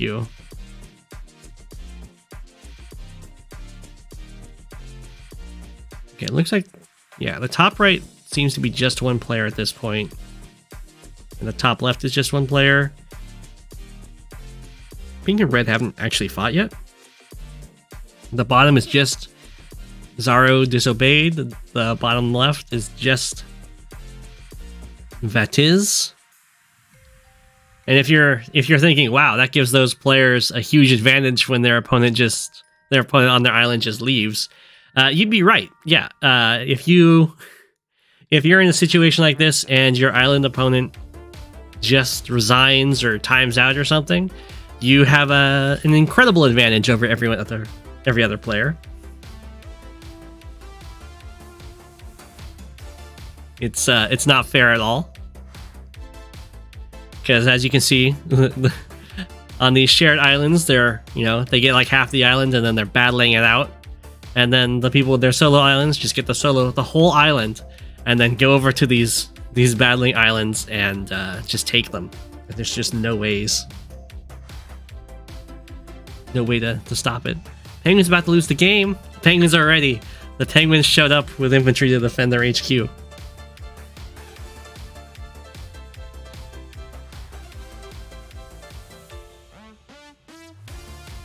Okay. I imagine Zaro disobeyed this pretty soon. Gonna finish capping that entire island and then might make an alliance with one of the players on a half island and then kill them off. It looks like the Sturm player in the bottom right just resigned.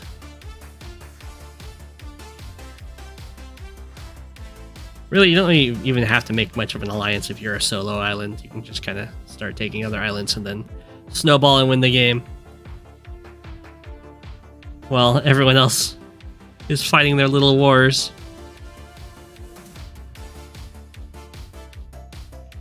The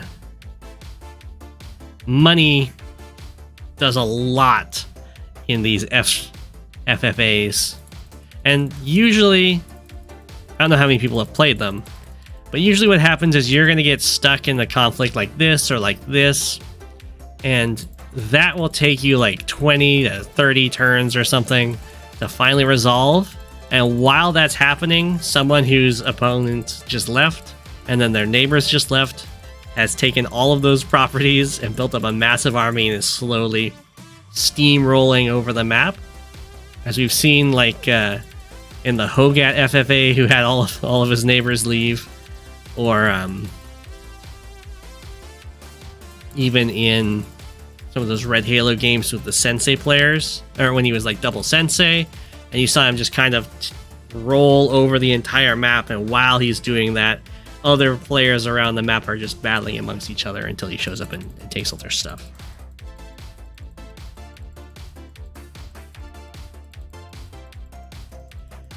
And that's just part of how FFAs work. Ideally, you don't want people to boot, so you don't have these kind of unfair, I get an entire island while everyone else is playing.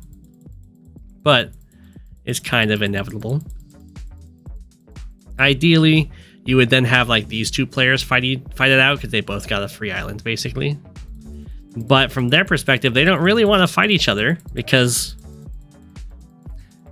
that's like the scariest person they could be fighting.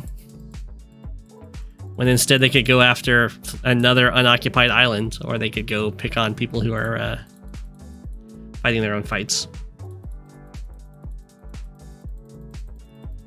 So it's day 14.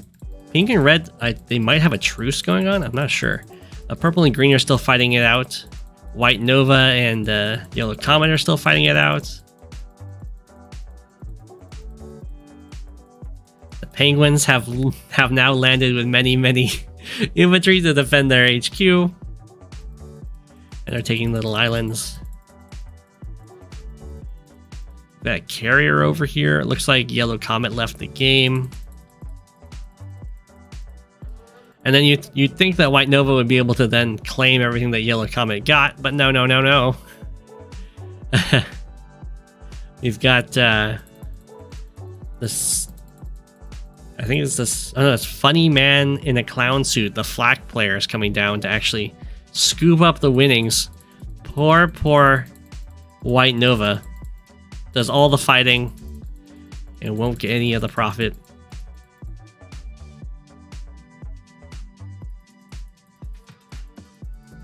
And yeah, Teal Galaxy, both of these players ended up leaving, so it gets another free island. And if you're in an FFA and you want to keep it competitive, you need to have really good information about who's getting free islands, and you have to team up against those players. And you have to remember, of course, you're in an FFA, so you're not like teaming up to then win the game after you take out that player. But you're trying to, like, everyone should be trying to balance the powers as much as possible. Or like the power balance. Because as soon as one player gets like this kind of situation, they don't like care. Even if everyone like teams up against them, it doesn't really matter. The amount of forces that they can muster is going to be too much.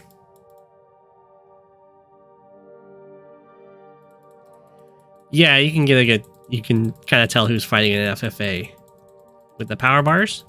Now, oftentimes, what can happen is people will want to team up with this player. A player, or like one of these players, that has a strong advantage. And that's a really bad move in an FFA in general, because while it might keep you alive longer, it's usually going to benefit the bigger player a lot more than the smaller player. The bigger player is going to be the one that's going to overall win the fights and start capping all the opposing forces, and the smaller player is kind of used as a distraction. And then in the end game, that just means that the smaller player is going to be the last player to die, which isn't a great accomplishment, but sometimes that's what people want. There's a nice brutal battle going on over here, trying to couple ice trying to save this HQ. So right now, every player over here should be hyper aware, or there should be some like, if this was like a competitive, very serious FFA, should be messaging people about the fact that like Teal Galaxy has 2 full islands, and they should all team up to try and stop Teal Galaxy from just killing all of them. And the team up, of course, would not be we kill Teal Galaxy and then we all draw the game and end it. No, you'd kill Teal Galaxy and then you'd be all fighting over the corpse, essentially. I can skip directly through turns if you want me to, but I think that doesn't look as good because you don't get to see the little arrows and things exploding. I can also autoplay moves, but that will be a lot slower. Looks like Cobalt Ice managed to save the HQ. These two players must have a truce going on. They and they missed their opportunity to just take the HQ early on. Sasha presses the funny button. Sasha went for the super. Wow.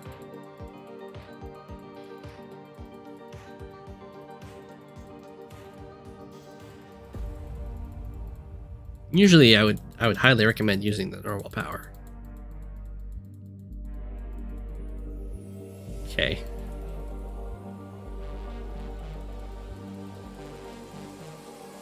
This is a problem with... If you're the only one with a strong navy, you just get hit by all the Von Bolt supers. I can skip completely through a turn. I can skip by turn or I can skip by action. But like if I skip through a turn, then it's gonna look like this. It's hard for you guys to see if there's any action at all that happened, and that's not great. Looks like all the players are being really defensive except for Red Fire that's actually trying to do some damage. Yeah, okay, and now Teal Galaxy is also starting to invade.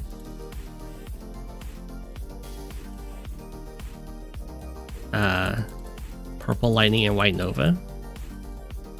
I can only assume that Teal Galaxy and Orange Star have a truce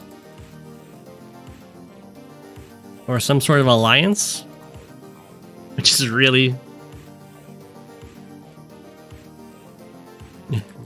not great for everyone else because those are the two biggest players on they are the entire bottom of the map and they're not fighting each other. So yeah, they're just going after the small fries. Yeah, they must have a truce. I wonder if these guys have a truce too. If the big guys teamed up to take out the little guys. In a very fair way.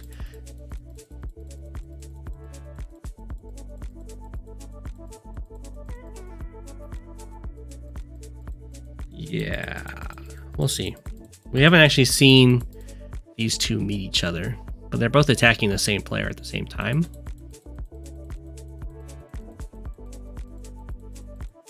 I'm guessing these are a couple ice in Alright, looks like Cobalt Ice and Jade Comet are not, or not Jade Comet, Jade something, are not allied. Well, Ice just took a city from them. Oh, Purple Lightning is out of here. Another island. This time, there was some fighting for it. We're disobeyed. Our teal player. Funny man and a clown. ... That's a long... You can definitely see the established players that have had their islands for a long time, because they have a lot of imagery sitting on the coast there. White Nova is somehow still alive, although not super alive, but still fighting it out.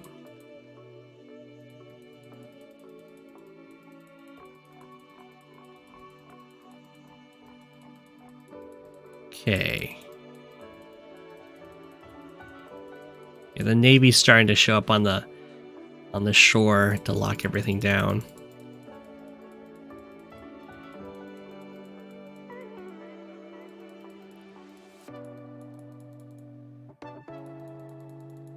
Our Teal Galaxy, yeah, claiming another island pretty efficiently. Sending in a lot of transports. It looks like Orange Star is mainly just fighting the pink player.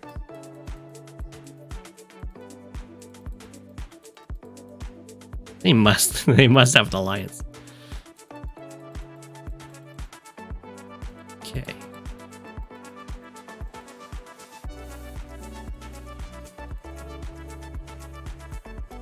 I know. Yeah.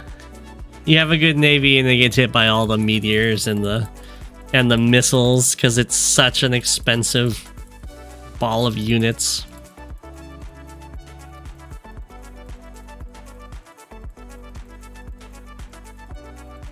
Okay.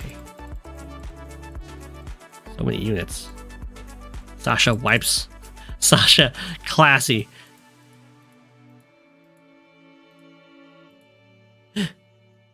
White Nova wipes everyone's power bar and then resigns. I like it. I like it.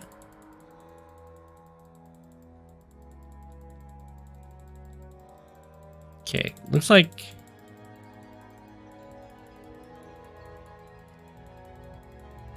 Pink and Red have been holding out pretty decently. Couple Ice has done quite a bit of fighting. Okay, we're about to find out if these two have teamed up against these little guys or not. So many infantry. Looks like Pink actually managed to fight off Orange Star, which is very impressive. Considering Orange Star has twice the production and income. Owning a whole island against half an island. That's no easy feat. Oh.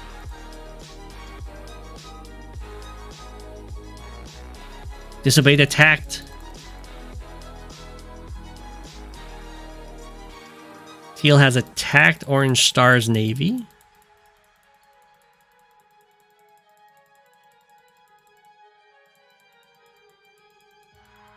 Orange Star has made a landing. So we have a little tiff going on over there. Oh. And over here, we have a fight. This is Teal's greatest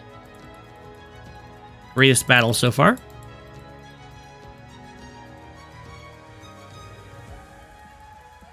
And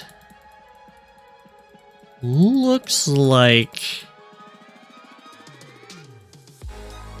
they're prepared to win this two-front war. They do have 3 islands.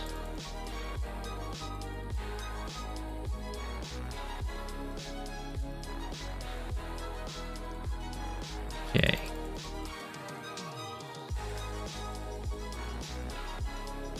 Oh, it looks like the forces coming down here from a man in a clown suit are being cut off by the Cobalt Ice. Attacking Air Force.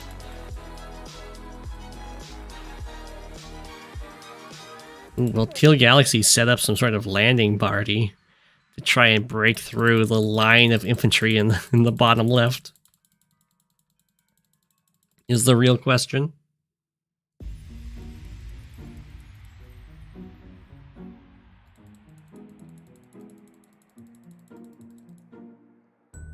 So Orange Star and Teal Galaxy had a truce while they mopped up the middle islands. Oof. That's definitely a bad deal for Orange Star.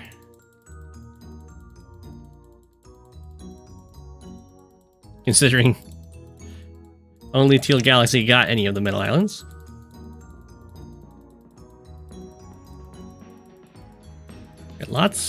There's lots of fighting going on for Teal now.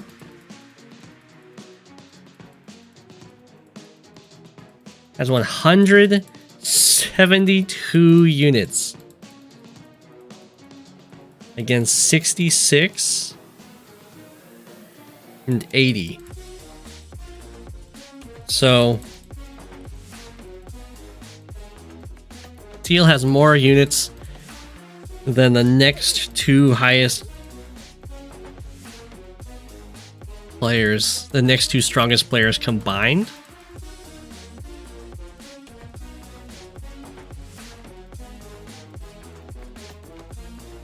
Wow, so many infantry.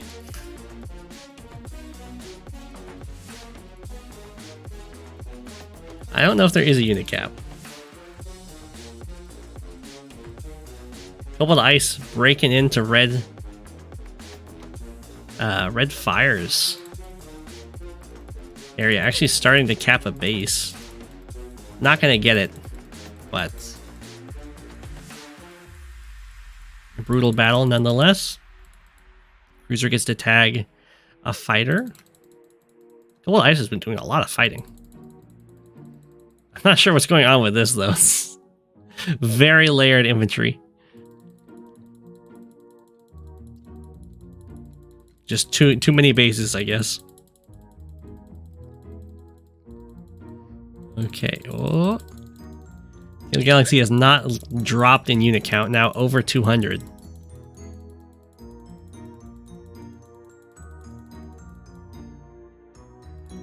Another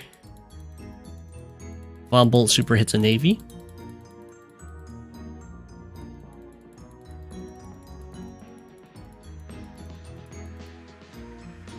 Well, Cobalt Ice does have only 77 troops. They do have 441,000 value, which is half that of Teal. So while they have far less than half of the units, they do have some expensive units. Penguins weep. I'm impressed that Red Fire and Pink have managed to hold on for as long as they have, considering they're just two halves of an island against massive full island armies. That's no easy feat.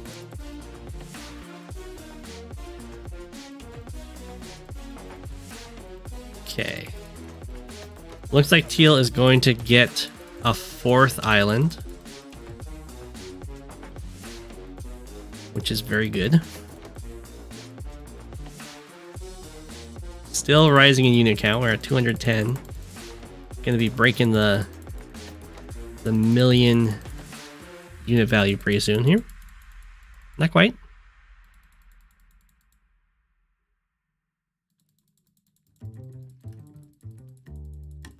I know, pink and red fighting to the end.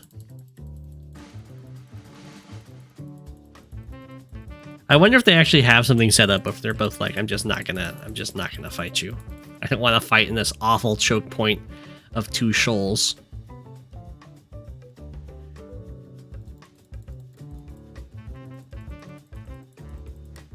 Which would be very understandable. I wouldn't want to fight there either. Teal Galaxy is... looks like they just stopped attacking Orange Star, is that right? Go back here. Yeah, those battleships did not fire, so I imagine something happened there. They just moved. Sasha being really annoying, yeah.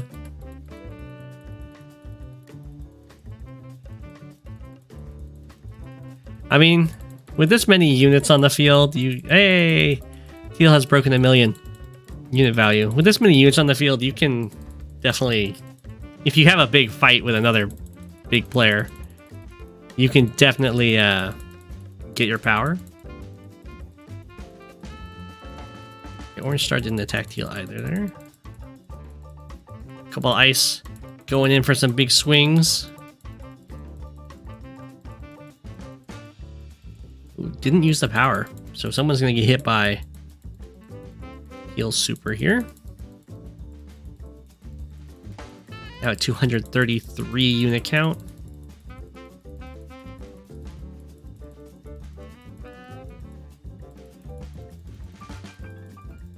Wow.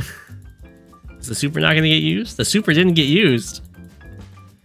That's very surprising to me. Red Fire trying to do as much damage as they can. Cobalt Ice use the super here. Try and get some money. Well, we can quickly check. How much money did Cobalt Ice actually get from this super? This is like a dream super situation. You got huge money on the field. I think they must have had a ceasefire because they're not attacking each other.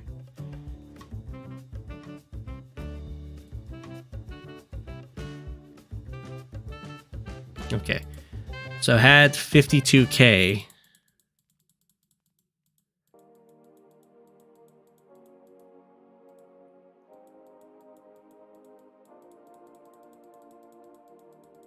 It was like a 44k super.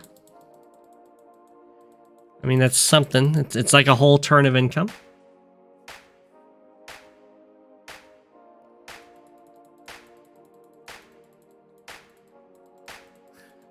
Just casually placing your battleship next to the enemy subs. It happens.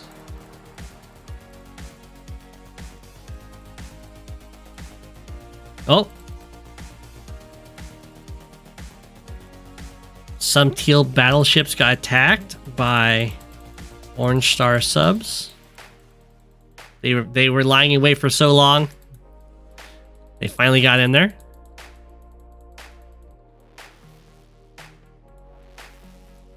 Now this is an infantry wall, yeah.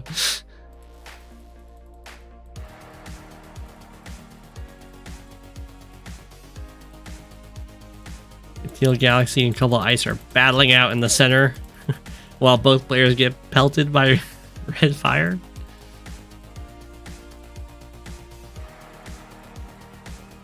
So much stuff getting moved around.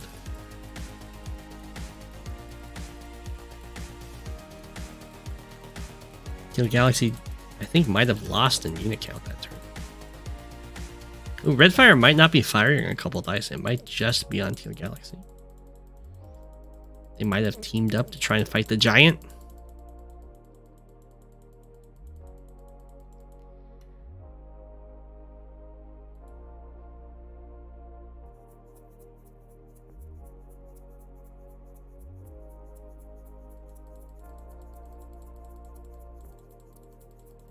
This definitely does look like a surprise drop, though. I agree with you there. Teal's still rising in unit count, despite all the fighting. Still over 1 million in unit value. Orange Star did a little bit of attacking and then stopped there. I assume these guys aren't fighting anymore, because these guys are just hanging out by each other.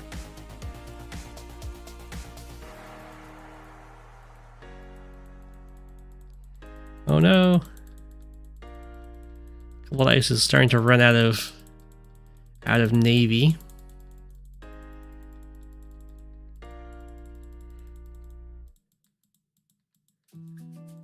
Oh. Orange Star did not attack these subs, so I don't know what's going on with that. I'm not sure if they are working together or not, because there was just like that brief flurry of action, but I don't, that could also be just trying to build charge for your ally or something. I don't know. We'll see if Teal attacks red here.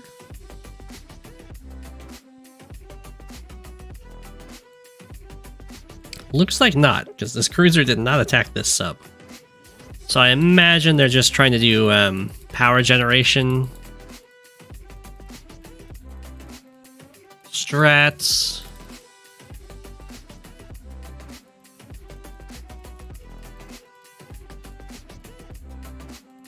Just give some big old expensive navy boats to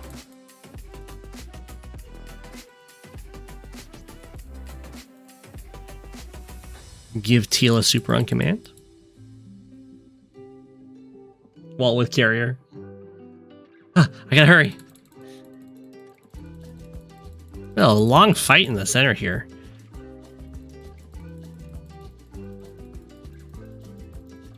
Oh my gosh. Orange Star. Is Orange Star even fighting pink anymore? I don't understand. Does Orange Star just have no enemies? Oh, there was a conflict down here. What happened? Not something exploded. A 1 health infantry went in. Aha! Okay.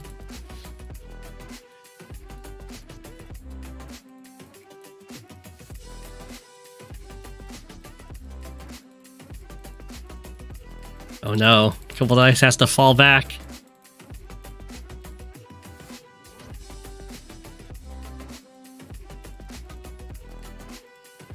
Teal starts busting on forward.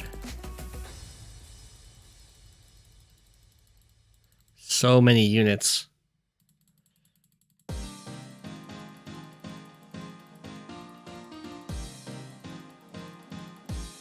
I'm so confused. There's just 2 players fighting right now.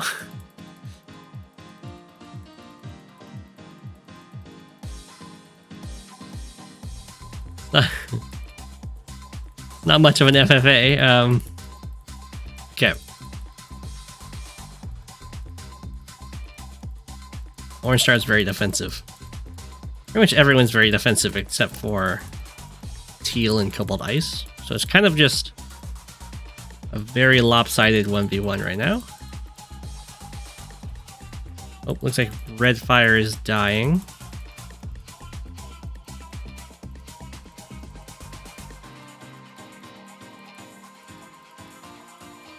Do your best, Red Fire. I believe in you.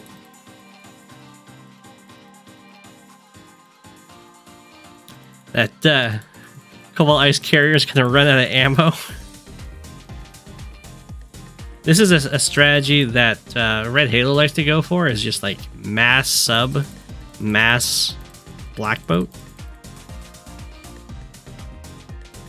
But usually as Colin for just infinite money.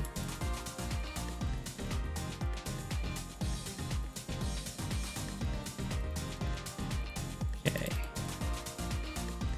Oof. Oh, all of Pink's... almost all of Pink's army. Alright, Red Halo... not Red Halo, Red Fire is getting... the landings, getting landed on now. Orange Star is deleting his own infantry. For some reason, these the entire Air Force just retreated.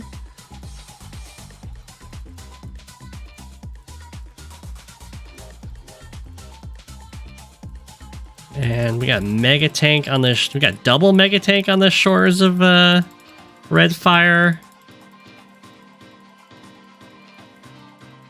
All the infantry have been taken out so far, but there's multiple black boats on the way. I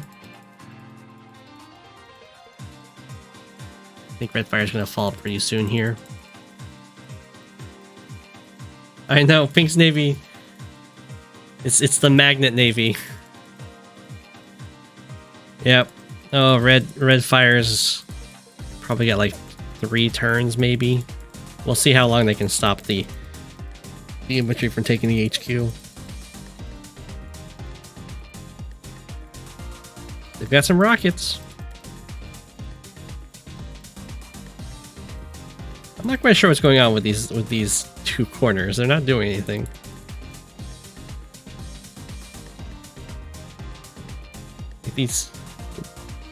Even these subs are just kind of sitting next to Pink stuff.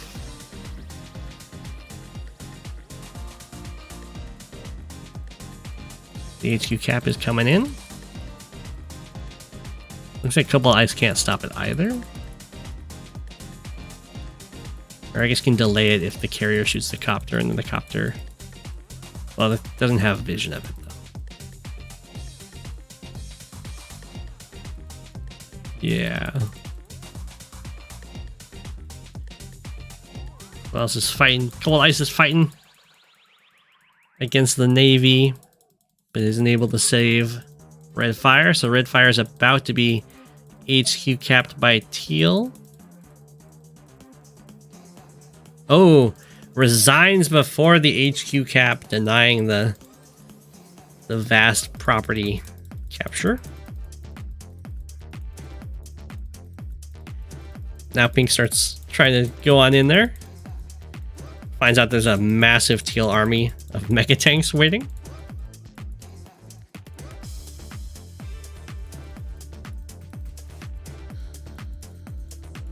Another navy that's not fighting gets hit by a Von Bolt Super.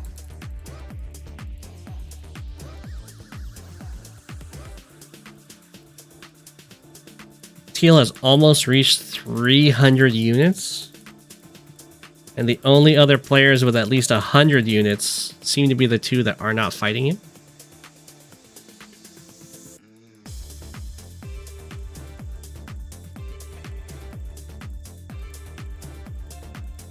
So it's not good for a couple dice here. But I believe in you.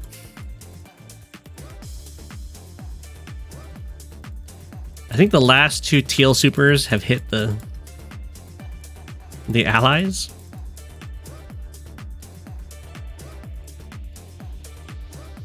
And like they're actually almost perfect supers because of how the navies and the forces are just kind of grouped together. I'm not sure why all of these units are just grouped down here in the bottom left corner.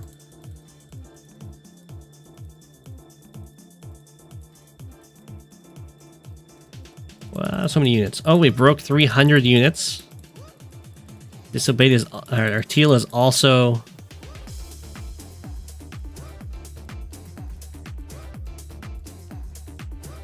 at 102,000 income per turn.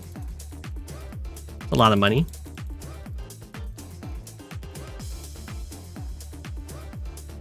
You think they started bottom middle and then just kind of forgot?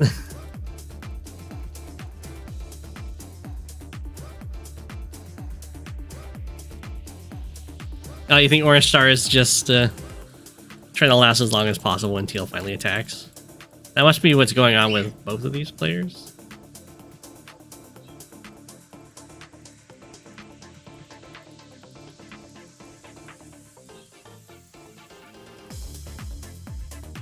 Oh, Gold Ice has resigned. It's now just pink against teal.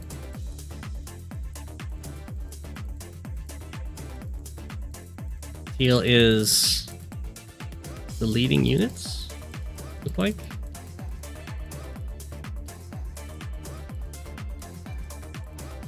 You got this, pink. Somehow you've held on for so long. I think Orange Star just wasn't attacking you. It's impressive for half an island to make it so far into the game. Okay, these guys are definitely not attacking each other.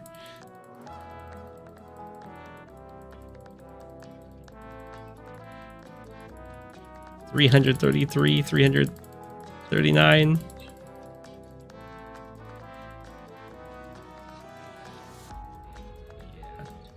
And pink has resigned.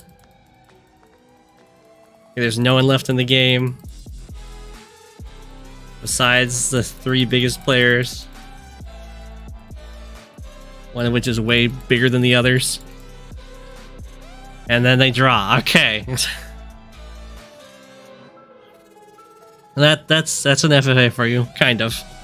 I personally am not a huge fan of FFAs that aren't FFAs. In this case, it was the three biggest players kind of ganged up on the rest.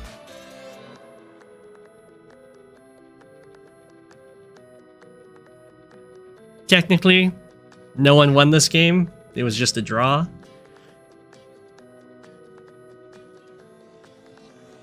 But yeah, these three players decided to draw the game after they killed pink.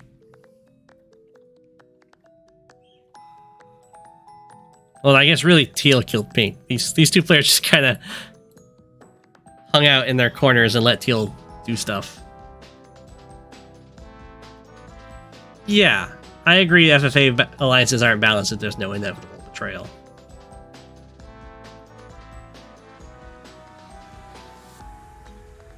Who I think played the best of the losing players?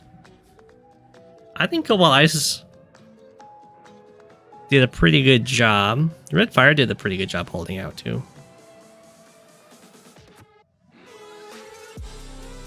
You can't blame them for drawing. Killing this many units would be exhausting. That's true. But if you wanna play a game like this, then don't play FFA. Just play a team game. If you want to have a team, than play a team game. Don't bring a team into an FFA, because that's just not fair.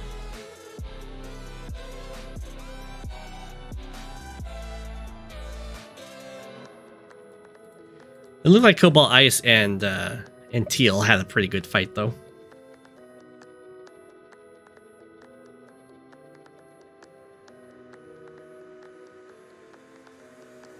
Big islands seem to always win versus multiple small islands. That is definitely true. It's very easy to lay siege to small islands.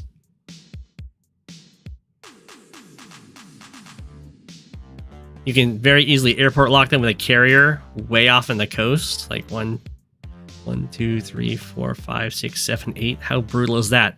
The reef over here, airport locks this small island's airport.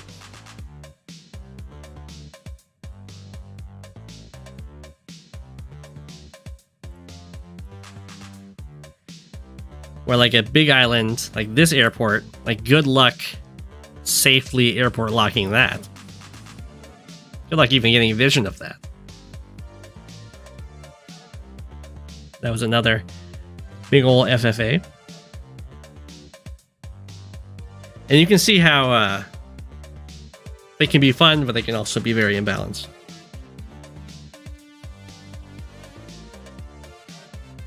I went 4 minutes over. I'll be calling the stream there. I'll be back tomorrow with Advanced Wars 2. The playthrough. So good night, and I'll leave you with an apple. Good night, everybody. Apple.